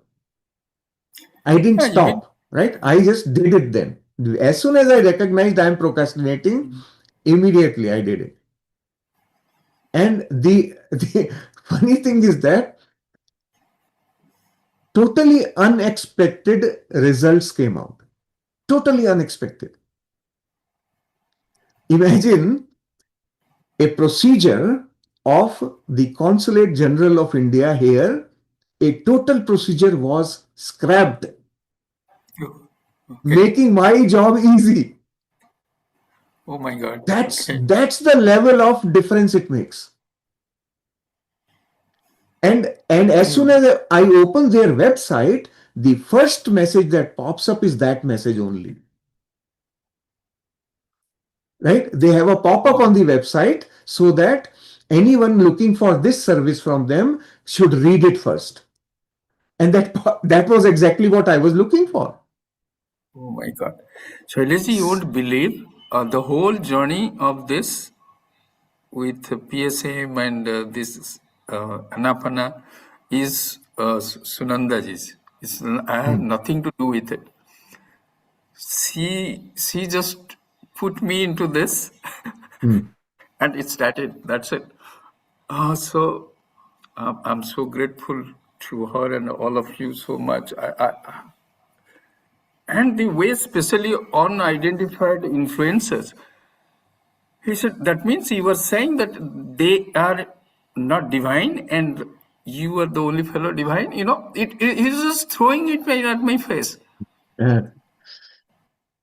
so I still would want you to not forget this one. Just go deeper into this very specific thing. Uninvited influence will not always be treated as not divine. Everything is divine, we know that, right? Yes. But still we separate uninvited. Yeah, Why? yeah. Huh? Shailaji, yes, That, he said, this started from there. He said, that means if it uninvited influencers are there, Are they not there for realized persons? I said, for them it doesn't matter. He said, that means, so Lizzie, he threw at my face. He said, that means they are not influencers. So that means for you, because you are a seeker. Beautiful, beautiful, very good, excellent. Yeah, he threw it at my face. Ah, He said, yes, it is nothing is outside. It is in you, because this is what your perception is there. So whether this life, your life, whatever it is, all the things, all kachras is inside you. Basically, exactly. that's what he threw at my face. Yes. Very simple analogy for this is virus is always there in the environment. Only few people become sick, not all. Correct, correct, Right? correct. How do they catch the virus? Because they have the weakness.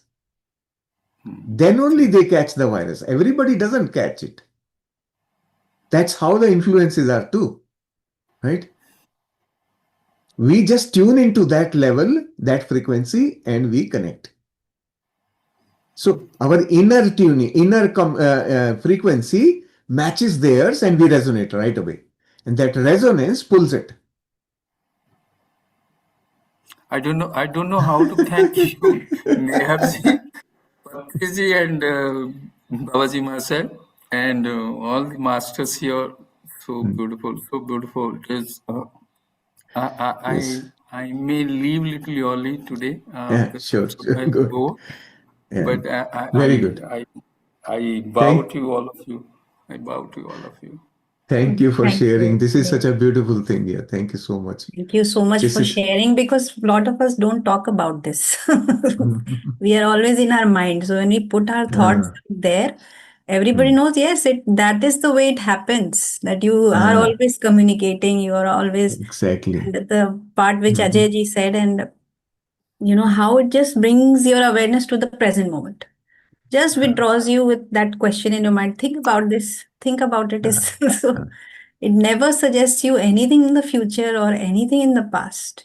It will always ask you to think about it. So immediately you disconnect from everything else and you are just with that particular thing which you are thinking. So it is amazing. Yeah. Yeah. Thank Mm. Excellent. Yeah. And just slowly, as your relationship with your higher self, as it grows, as it builds stronger and stronger, you will find the flow will become much less Mm. resistant. Mm. Your resistance is going to start reducing. Right, that will happen over time, and actually in the coming weeks we are going to be working on very specific focused areas which are critical for our leading our life. We'll be working one by one, and you will see for yourself, because the beautiful part of your sharing is you are honest with yourself. That is the most important characteristic which we need for spiritual growth. Honesty to the self, and you are honest. Perfect. So you are the best possible, in the best possible situation now, right? Ready, absolutely ready to blossom. So it's going to happen very slowly. Every week we are going to add to it, and because you are so ready, it will happen for you. No, Shailaji, 2 plus 2 is not always 4 for me. Though in Okay. math, Hmm. 9900 was always my mark, but 2 plus Mhm. 2 in my life was for Correct. Sonu. Hmm. Sonu, whether wherever she goes, 2 plus 2 has to be 4 only. That is okay. That's logical mind, right? That's logical mind. And when we go beyond the logical mind, we know that there is more to it, right? And that's our learning. It's our growth process. Neither is wrong. Both of them are right in the context in which they are. Yeah. Okay. So absolutely don't worry about it. It's really good. I'm so happy to hear from you all this detail. Very good. Thank you, thank you, thank you, Thank you. Thank you you. all. Thank Thank you. you all. I bow to Well, all. Whenever I see any resistance, then I just feel my higher self has only created this. Yeah, Wow. to learn. Yeah. So Yeah. it is asking me to push those resistances. So it has created a situation. Okay, now go beyond it. See? So Okay. I just say, okay, fine. So that acceptance comes that, okay, ठीक है, ये आया है, and I have to move, move around it, find my way. Thank you. Mhm. Thank you. Yeah. Thank Yes. Thank you. Thank you. Thank you, Ajay ji. Uh, yes, Swastika ji, please unmute. Mm. I know, like, I'm all tears today since the meditation started. Show me, And show I me. Where don't know is it? why. Show me. Where is it? It's dripping down. It's been dripping down since the medicine started. And I don't know at all, like, why is it so? Just, I wanted to share something like, as yesterday I shared in the group also. I was not feeling well at all. I was feeling so like in low energy. Even after clearing aura, I was not like last week. It was also no rosy and blossomy. I was feeling everything, every word that there was in the chapter. But this week, it was all like unify is too good to be true.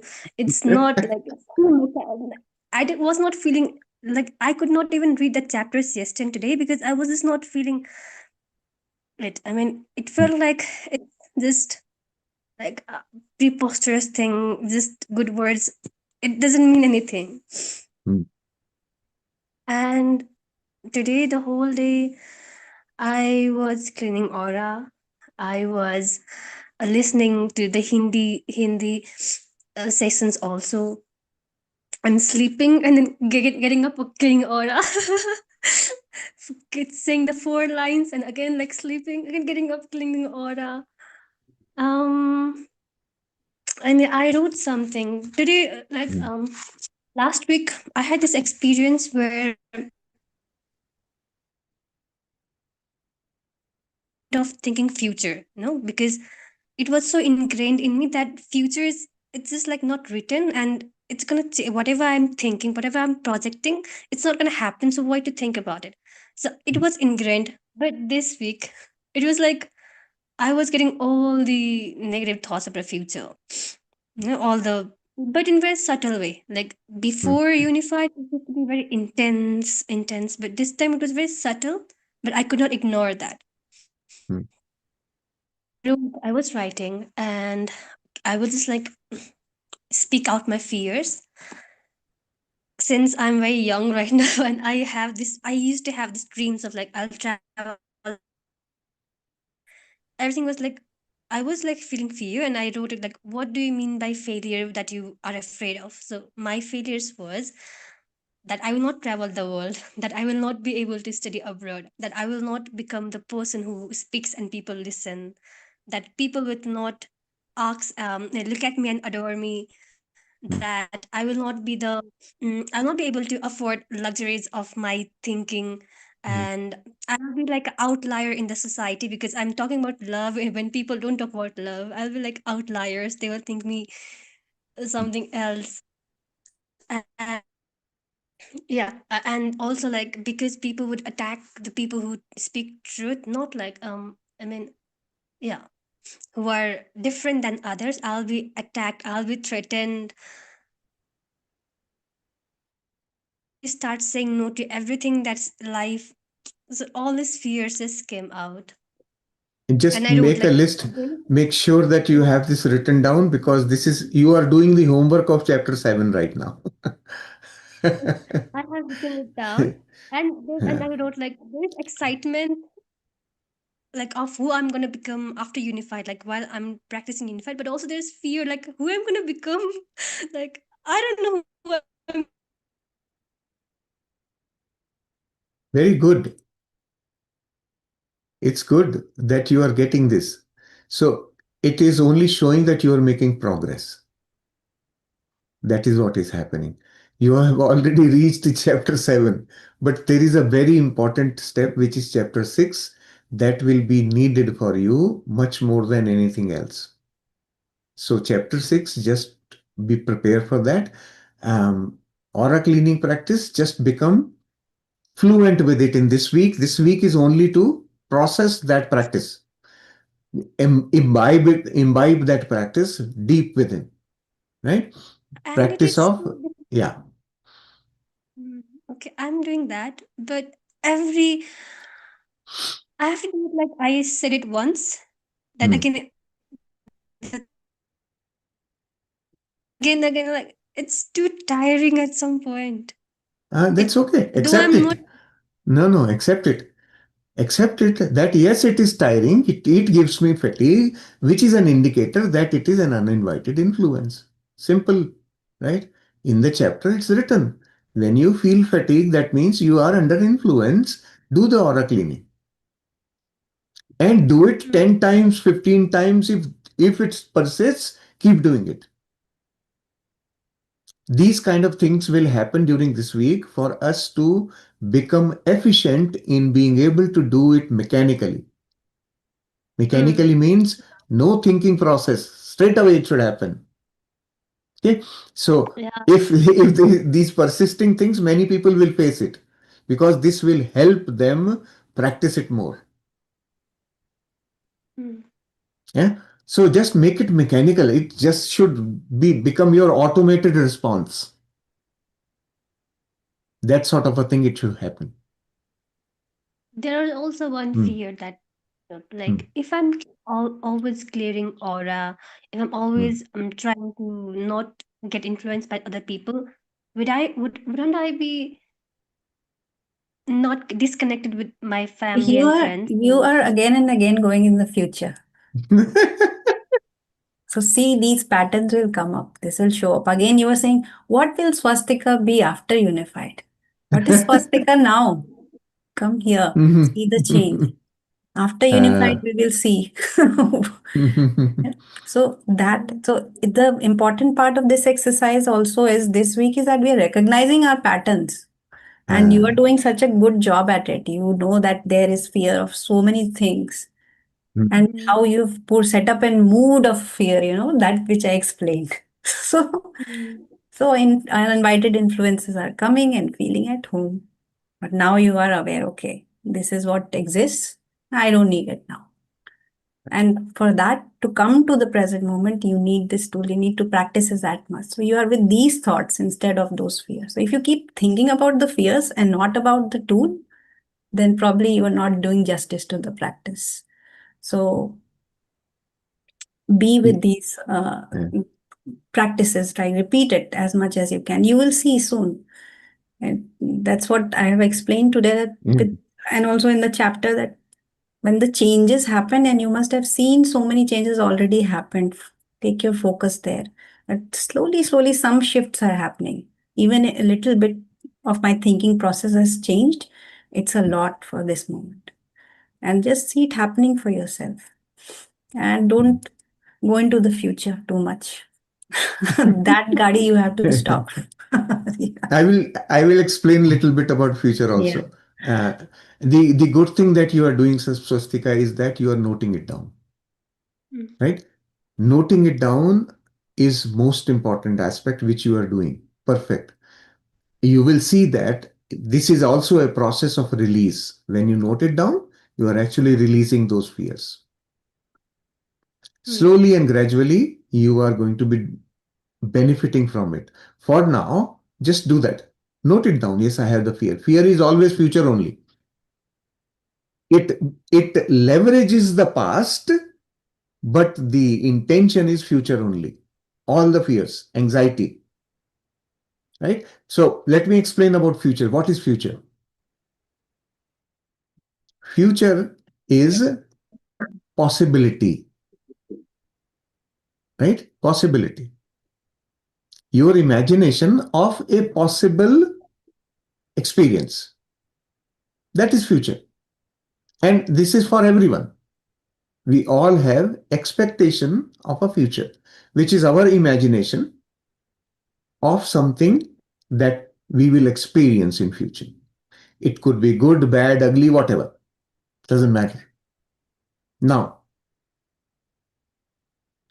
know that my expectation or my imagination is only one of the infinite possibilities, Hmm. right?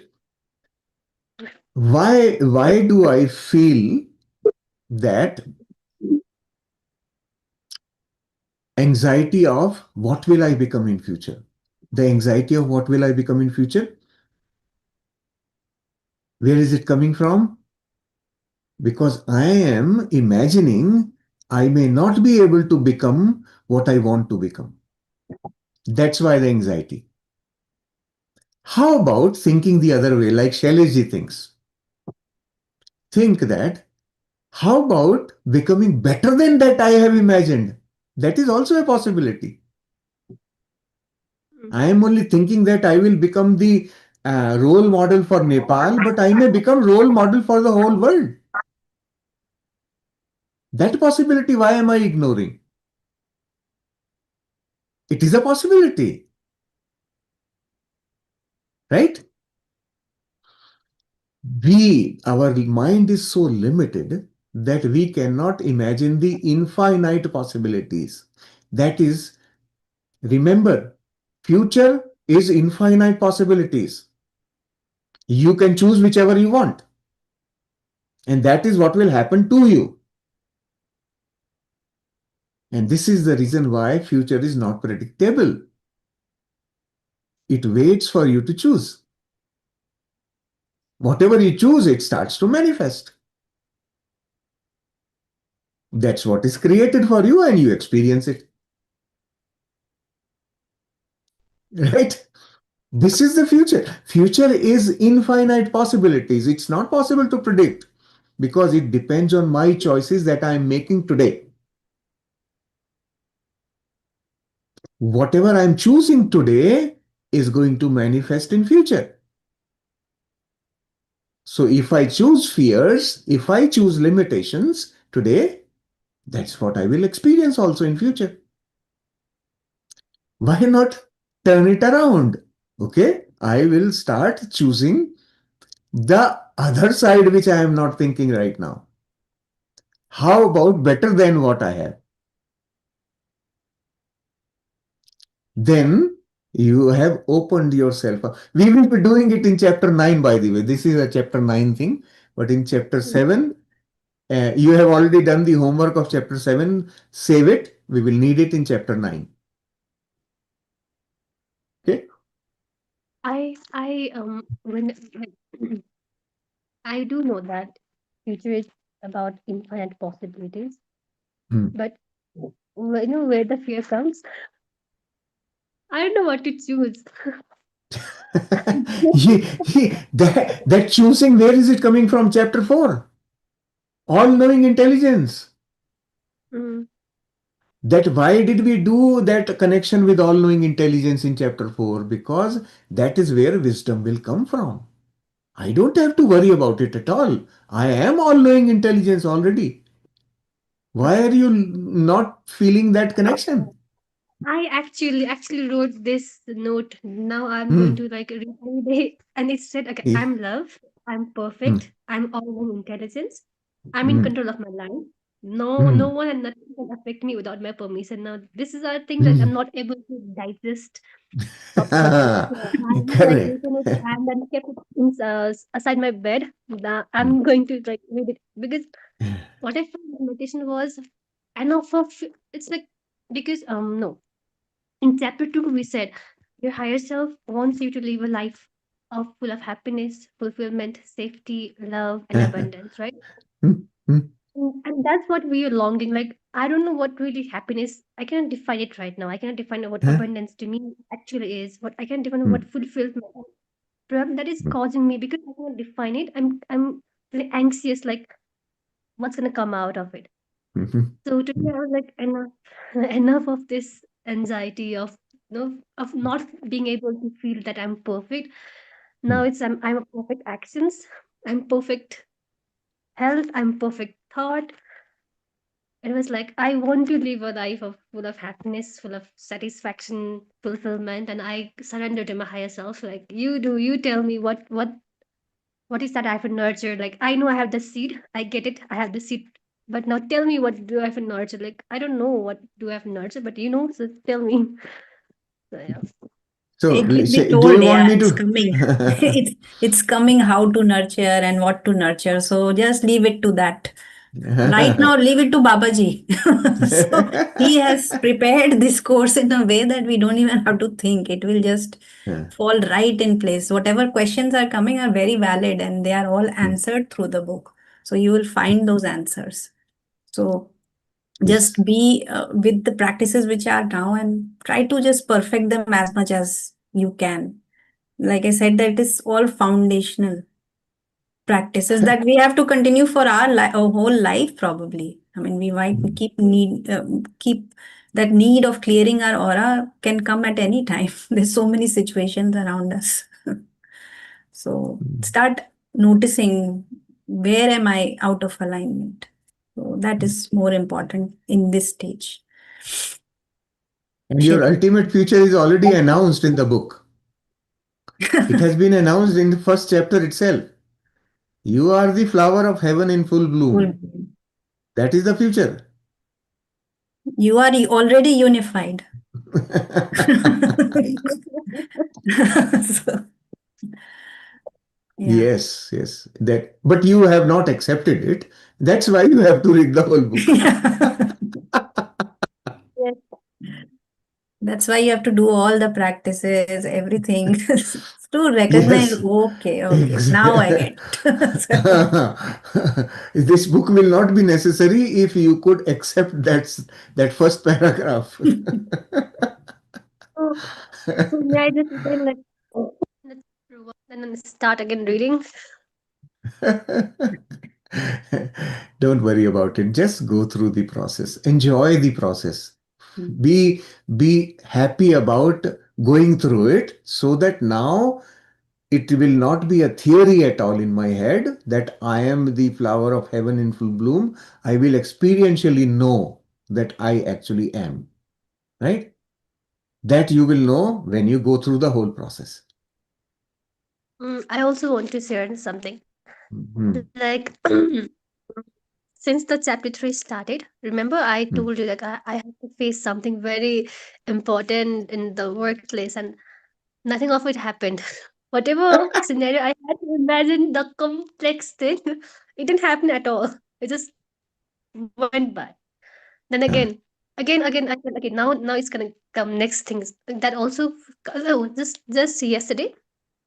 So I was supposed to make a contract with one of a consultant 1 month before, but I was like so fearful, and I postponed, I procrastinated, and after 1 month, I have to call the admins in the office and I have to tell them, okay, I made this mistake. Now, like, please, and I was all imagining okay, they're gonna be very harsh on me. I was and nothing of it happened again. It was all sorted out, right? Hmm. But still, my mind is not convinced. Like now again, I am again is looking after. Okay, now the next thing is it's going to be very tough. It's going to make me unsafe. I mean, I do have these experiences which tells me that it's nothing like everything's taken care of, but still I'm not able to accept that. Now I'm still Hmm. fearful. Hmm.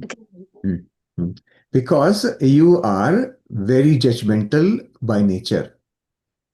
That's why these experiences, these fears keep coming to you. They are only telling you about you, not about others. You are constantly focusing on somebody judging you, Right.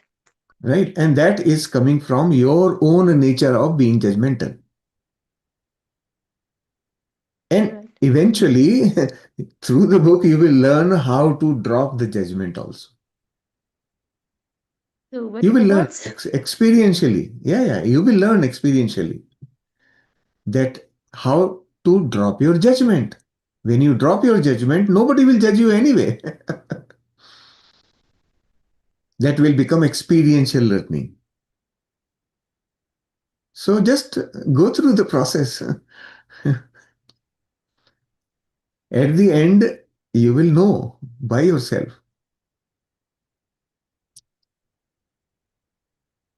Uh, It will not be a concept anymore. At the end, it will be your experience, your knowing. You will do it. I know you will do it. And I also know what you are going through. This is normal. We have all gone through it. Actually you are in a much better position because you are doing it much earlier in your life. Your baggage hasn't yet become too big. You are beginning to clean the baggage right away now itself. If you had been more mature like me, I had a much bigger baggage with me to clean up. You don't have yet. So that's a good thing for you. It's in your favor. Hmm. Okay. Good. I, I don't know why I'm smiling. I mean, because Ba- during I was this not able to come out of it. Okay. Thank your tears were basically not sadness. Your tears were your realization that I can't put it in words. So tears will come out. That's normal expression. It's okay. Now you have expressed it. Now you are relieved. The balloon has released all the air. Now it is flat. Mm. Good. No This is a pressure. very this is a very nice encouraging thing for yourself that something has moved inside. You know, something Hmm. has shifted inside me. And Hmm. I was in tears. I could not express you. That is the feeling of joy and happiness that you have felt. So it cannot be defined. Obviously, we cannot put that in words. It's only our mind can draw something, but we cannot put that in words. But you felt it. So you are happiness. God is happiness. I am happiness. So it's there. It's your inheritance. So know that. Just think about the example that Nehaji gave today. Her yesterday's experience of watching her son go on the stage and what she was going through. That example is a very beautiful example of your higher self watching you perform in this world and constantly worrying you. Is he going to be able to do or not? Can he finish? Can he do it? Right? That is your higher self only. That's how your higher self feels. Why not? I mean, you could do that. You could do that. Right? That's how your higher self is doing for you. And you are on the stage. You are in front of everything. You are on the front and experiencing how it feels to be in front of everyone. Right? You are presenting. You are in sitting in the exam,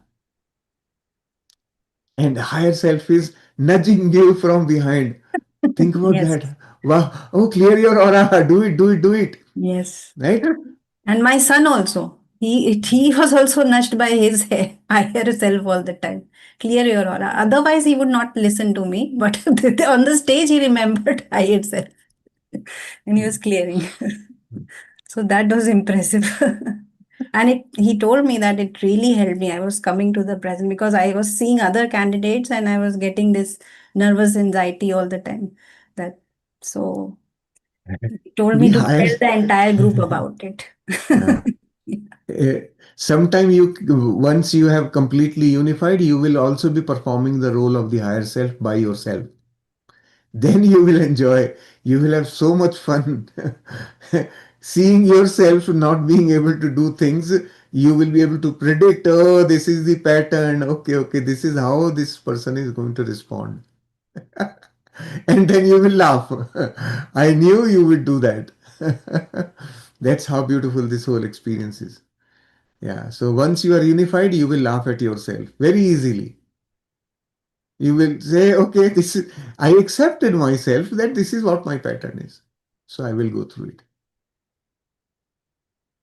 Good. So today I have not yet gone through the activity workbook. Shall I quickly share that, Nehaji? Yes, yes, I think you Hmm. can. There are no more Let me, questions yeah, as such, so I yeah, think you yeah. can. Yeah. So in the week 5, the activity workbook, the purpose is very beautifully explained here in brief. What the purpose is? It's to recognize when uninvited influences affect our thoughts or emotions. We have to become alert, become aware when that is happening, and to lovingly release them with the help of your higher self, right? Lovingly release, very important here, right? You are not pushing them out. Lovingly release them. Receive a signal to become aware of uninvited influences. That's what we will receive. And then through this tool, fill yourself and your environment with love and light, right? How beautifully this, you are not cleaning your environment, you are actually filling it with love and light. There is a difference in both these expressions, right? One is clean means getting rid of something, other one is filling it with love and light. You are still in love, and that state of love for even uninvited influences as well. That part is very important. Then there are some suggested affirmations. If you want, you can use them, you can write them down. I said, send love and light to all thought forms. This is a new thing we have learned. They are love, they are light, and they are free. The word free here is significant also, right? They are free means I am not holding on to them. I let go, I let go, I let go. So just learning to let go of what I am holding on to. And your tracker here. So now the quiet period practice is again simple. It is building upon our practices we have learned in the past 4 weeks. Sit quietly, center in your heart, unify with God, feeling love radiating outward. So in 4 little sentences, the whole process of becoming centered. Clear your aura of uninvited influences that we have learned. Close the aura and then ask for higher self signal. Be quiet and wait for the signal. And once you get the signal, you are unified and you are with your higher self. Now the connection is established. You are online. Once that happens, then you ask the higher self, my dear higher self, please give me my signal for uninvited influences. And then once again, wait for the signal. This one is going to be slightly different signal, which will have elements of discomfort. And after receiving the signal, clear your aura again. And how will you clear the aura? Same steps, 7 bullets. Then you close. I close my aura to all except my higher self. And the most important part that gets added to the practice this week is I send love and light to all thought forms around me. That's all the practice is at the end. Once you have done that, then say a few words of thanks to your higher self. Express your gratitude. And then close the session by affirming, this is again a suggestion, I am free. See, when I free the thought forms, when I send love and light to all the uninvited influences and I set them free, also includes I am free. Because once I set them free, I become free. These are connected. So I am free. Only my higher self communicates with me. Once my aura is clean and closed, then only my higher self communicates with me. That's the quiet period practice. And of course, a beautiful mandala for you to color it. Feel in how many ways the heart can be represented. When I look at this one, I see so many shapes in which heart is being expressed. Okay. And then during commute activity, all those activities during the day, what you do, notice wandering or stressful thoughts. So your awareness needs to be on uninvited influences this week. Keep on looking for any such pattern. Okay, when you are traveling, if you feel stressful thoughts, that is an indication. Then what you do? Affirm, I send love to this thought form. You are love and light. So, to the thought also, you send love and light. Then clear your aura and close your aura. Whenever we are with other people in any environment, doesn't matter, be it a temple, church, or hospital, or any place, when other people are present, we recognize that they are also affected by uninvited influences, and their thought forms will influence my thought forms. Even if it is Panditji of the mandir, or it is the doctor treating patients, or the patient themselves, all of them, they carry influences. Those influences will influence me. So I need to close my aura, clean it, and keep it closed. That's why this process needs to become automated, mechanical, completely. So close your aura, clean your aura, and close your aura. If you go to an environment of negativity or illness, send love from your heart to everyone and everything there.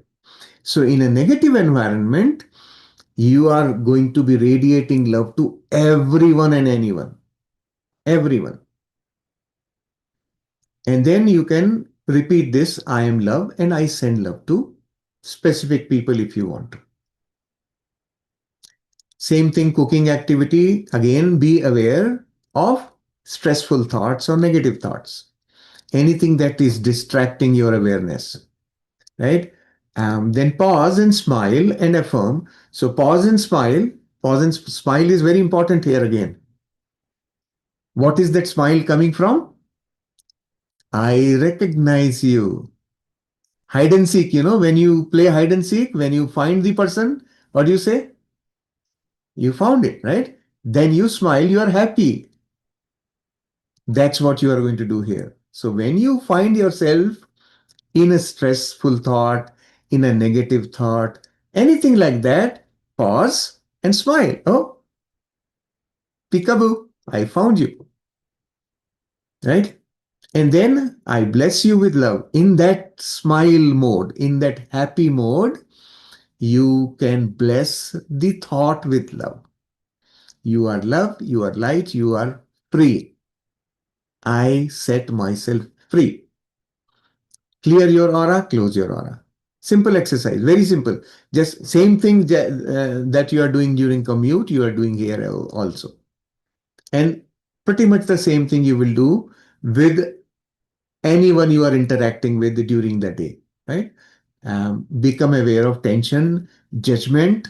Judgment is again thought of that nature, or worries during interaction. If you're worried about an interaction, just like Swastika was sharing, right? In the office with her boss, she has that worry during interaction. Pause internally and say, I send love to this thought form. Then clear your aura, close your aura. As simple as that, right? So at every moment, when you notice any stressful thought, pause, smile, feel happy that I found you, and then send love and light to the thought form and set it free. As simple, very simple practice. And then at bedtime, of course, we will continue to do the practices we have learned in the past weeks. So 3 nights we will basically unify with God qualities, and the other 3 nights we will radiate love to anyone and anything that you come for, right? So then at the end of the practice, whichever practice of the two you choose, give thanks to your higher self for the communication and the signals, right? You can thank my beloved higher self. I thank you for your uninvited influences signal and for helping me keep my aura clean. Higher self is helping you every time you clean your aura. In that sentence, My higher self will take you to your ideal place. So higher self is helping us cleaning the aura. Then transmit your love energy to whomever you choose. I am love and I send love to all. Right? So that's very simple bedtime practice. Do that. Keep writing your journal. Whatever thoughts you get in the day, takes 1 minute to bring your thoughts to paper. And then we have the promptings, the journal prompts that you could use for coming into the focus for the chapter. So these are questions that you can ask yourself while you are writing your journal. Did I feel invaded by thoughts that were not mine? How did I release them? Give a thought to this. Whatever your experience is, make a note of that. Recall one thought form or influence that arose today. How did I respond, with fear, suppression, or with love? When that thought form came, when I got stressed, when I felt the fatigue, how did I respond to it? Did I feel fear, or did I suppress it, or did I send love to it? Make a note of these things, right? Becoming more aware. Then, did I practice sending love to those thought forms or influences? So, just a reminder for yourself, did I do that, or did I forget to send them love? Then another thing that you can think about is, did any of them dissolve or lose power when I blessed them? So did they go away when I sent them love? When I sent them light, did they vanish? Did they dissolve? Notice that also, right? How did my heart feel after this practice? Did I feel love in my heart, or did I still have anxiety? Both the things you can make a note. Did you feel tired, irritable, or heavy upon waking in the morning? First thing in the morning, make a notice what your state is. And if your state is any of these things mentioned here, irritable, tired, or heavy, then clean your aura right away without any second thought. Clean clothes and then see how you feel after that. Then make a note of that experience as well. And then how long after asking for a signal did you recognize the signal clearly? How much time did it take? When you asked for a signal, how much time did it take between your asking and actual sensation of the signal? It could be very, I mean, like, yeah, it took a few minutes, it took me 3 days, whatever, right? Just make a note of that for your own reference. And then were you able to recognize the signs of an uninvited influence even while you were working? So when your awareness was focused on your work, at that time, uninvited influence were you able to detect? That is another aspect that you have to be aware of. So you can note that also here. This is about all in the workbook. So I hope you will make use of this workbook to stay consistent with the practice. Okay. Yes, that's all I had to share for today. And yeah, if there's any other question or anything, you can ask. Otherwise, we can bring the session to a close for today. I want to specially thank Nehaji for today's practice and a beautiful experience for all of us. Thank you. Thank you. I think I went deeper than last time. So I enjoyed it completely. Yeah. And I thought And I we wrote too much and I explained too much, but everything just was in keep place. Yeah. absolutely. I agree with you. Yes. It is never too much. Yeah. We But I all wanted enjoyed. to bring in those examples because then Hmm. it really hits you that, Ah. yeah, these things happen. And Babaji has already given all the examples. I just put some scenarios. That's all Ah. I did. Yeah. Yes. Yes. Good. But I enjoyed it. All right. Thank Thank you. you. Thank you so much. Jagruti ji wants to ask something. Yes. आत्मवंदन sir, आत्मवंदन आत्मवंदन। नेहा जी, सभी को आत्मवंदन। मैं ये बताना share करना चाहती थी कि कल भी हमने जो मेडिटेशन किया था, तभी मुझे नेहा जी लग रहे थे। मैं ऐसे सोच रही थी कि मैं नेहा जी को भी जो बोल रहे हैं वही मैं कर रही हूँ। बस कल से मैं ऐसे, और आज नेहा जी आ गए तो मैंने सोचा वो आज भी नेहा जी हैं। ऐसी मुझे फीलिंग आ रही थी कल। वो नेहा जी का ही रिकॉर्डिंग है। That is Neha ji recording. हाँ, इसीलिए वो मुझे ऐसे लगा कि नेहा जी बोल रहे हैं, नेहा जी कर रहे हैं सब कुछ मुझे। तो मैं उसकी गाइडेंस से वो जा रही थी, और आज भी ऐसे। तो कल मैं शेयर करना चाहती थी लेकिन नहीं किया, कि चलो कोई बात नहीं, कल करूंगी। और आज नेहा जी को देखा तो इतनी कि हाँ, आज भी नेहा जी हैं। Thank you Neha ji, thank you everyone. बहुत अच्छा थैंक यू, सेशन में, बहुत अच्छा रहता है, मजा आती है। थैंक यू थैंक यू, सबको।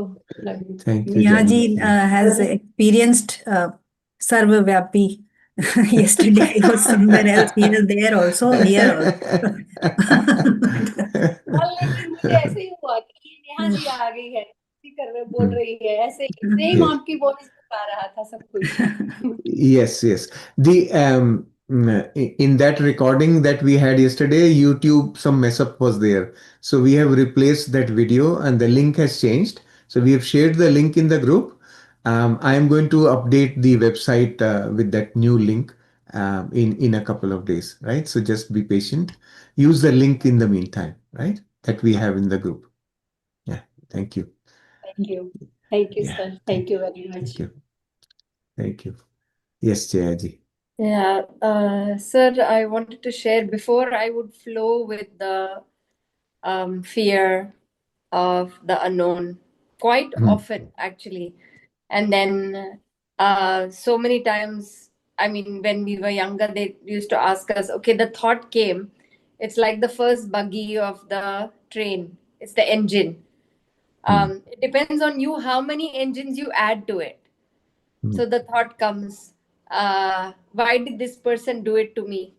And then, before also they did this. Yes, it hurt me. And you go on, just give yourself 2 minutes. The 2 minutes challenge to make yourself cry.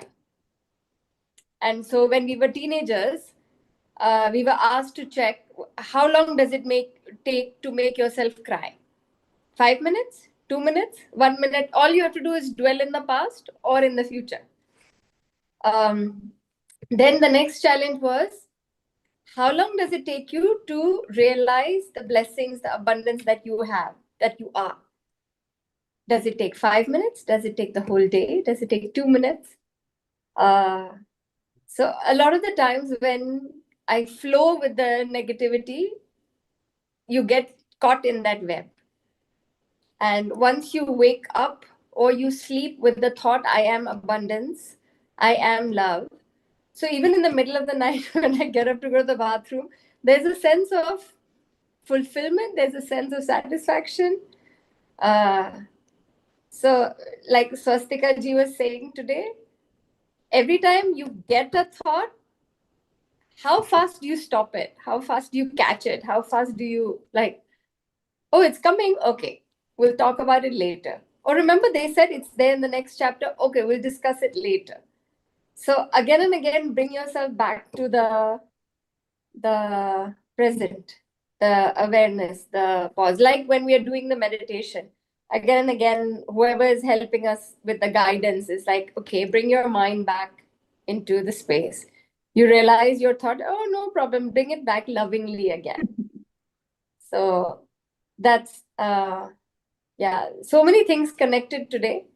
Also, like when somebody has a wound on the hand and another person touches it, it burns because there is a wound. If there is no wound and somebody touches you, it doesn't burn. So when some situation happens outside, we feel that's a trigger. That's why it hit a spark inside. But because we were vulnerable in that spot, it hit. Otherwise, the same situation doesn't affect everyone the same way.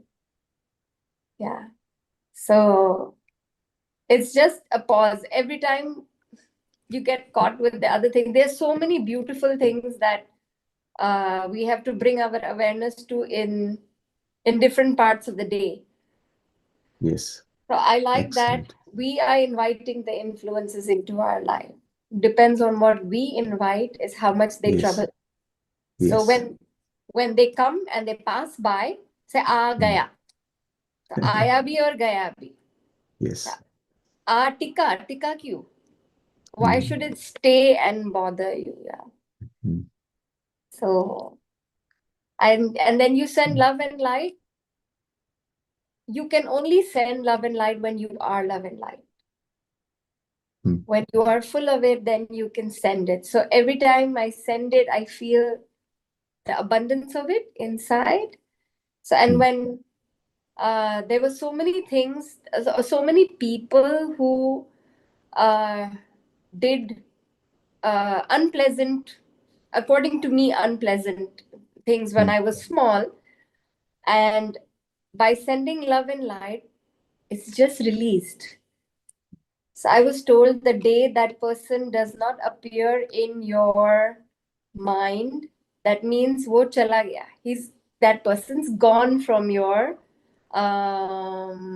khata, from your, Mm. how do I say, uh, System. system. Something that Mm. has been bothering you, just suddenly the Mm. knot opened up and the flow, like when you're stitching a sweater and there's a knot, Mm. until you don't open the knot, you can't continue the weaving, the knitting. Mm.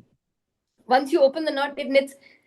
But in life, we have knotted ourselves in so many different places without realizing. So the more we come back to ourselves, एक knot जैसे खुलते जाता है, and then the ease, the like it said in the book that it'll become an automatic process, like you eat, like you drink. So whenever a situation comes, now it's like, oh, the situation has come. Okay, now let's deal with it. So before I would get involved and I would get upset and I would cry, and there was so much disturbance without realizing it was uninvited influences or my imagination that I built up on. So again and again, just catch. Or Mm. like the best song that I sing with the 3-year-olds is Peekaboo. Like, Peekaboo, I see you. And so the kids Mm. enjoy it so much. But when you mentioned it today, I was like, yeah, when it comes and you catch the thief, cannot continue stealing because it Mm. got caught. So once you catch it, it'll disappear. Yes, exactly. Yes. Perfect. Thank you. Thank you, Jayaji. Very good examples. Easier for us to comprehend some of the stuff. Yes, thank you. Yes, Sachalaji, you can unmute. Yes, today I also just struck me this example of Peekaboo. I loved it. It's a great way.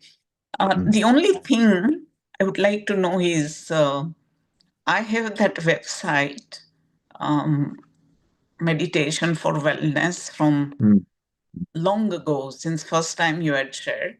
So do I need to like update that, or it gets updated automatically? Do I need to reload? So it does not update automatically. Whenever I update the website, you will receive us when you open the website, you will receive a simple notification, update now or later, right? So when you click update now, it will update the installed version that you have. Thank Right? you. And sometimes this process of updating is complex. So sometimes you may have to just delete your whatever installed app you have and reinstall it. Okay. That is if you are not able to find what you are looking for, and the update has not updated. Usually what happens is on the phones, especially on the phones, the process of releasing the cache, the browser cache, that process is very resistant. It hangs on to the cache for a much longer time than on the PC. Okay.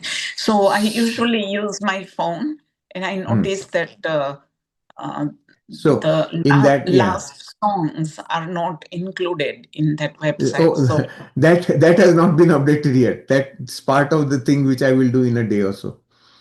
Yeah, okay. I will add those songs also, and I will add this new link for the practice as well. This I will do And in a day also, or so. thank you. And Mm. also, I can use the same link, right? Mm. As very Yes, long yes. time ago you had sent. Yeah, yeah. Yes, yes. Yeah. That is All not right. changed. Yeah, yeah.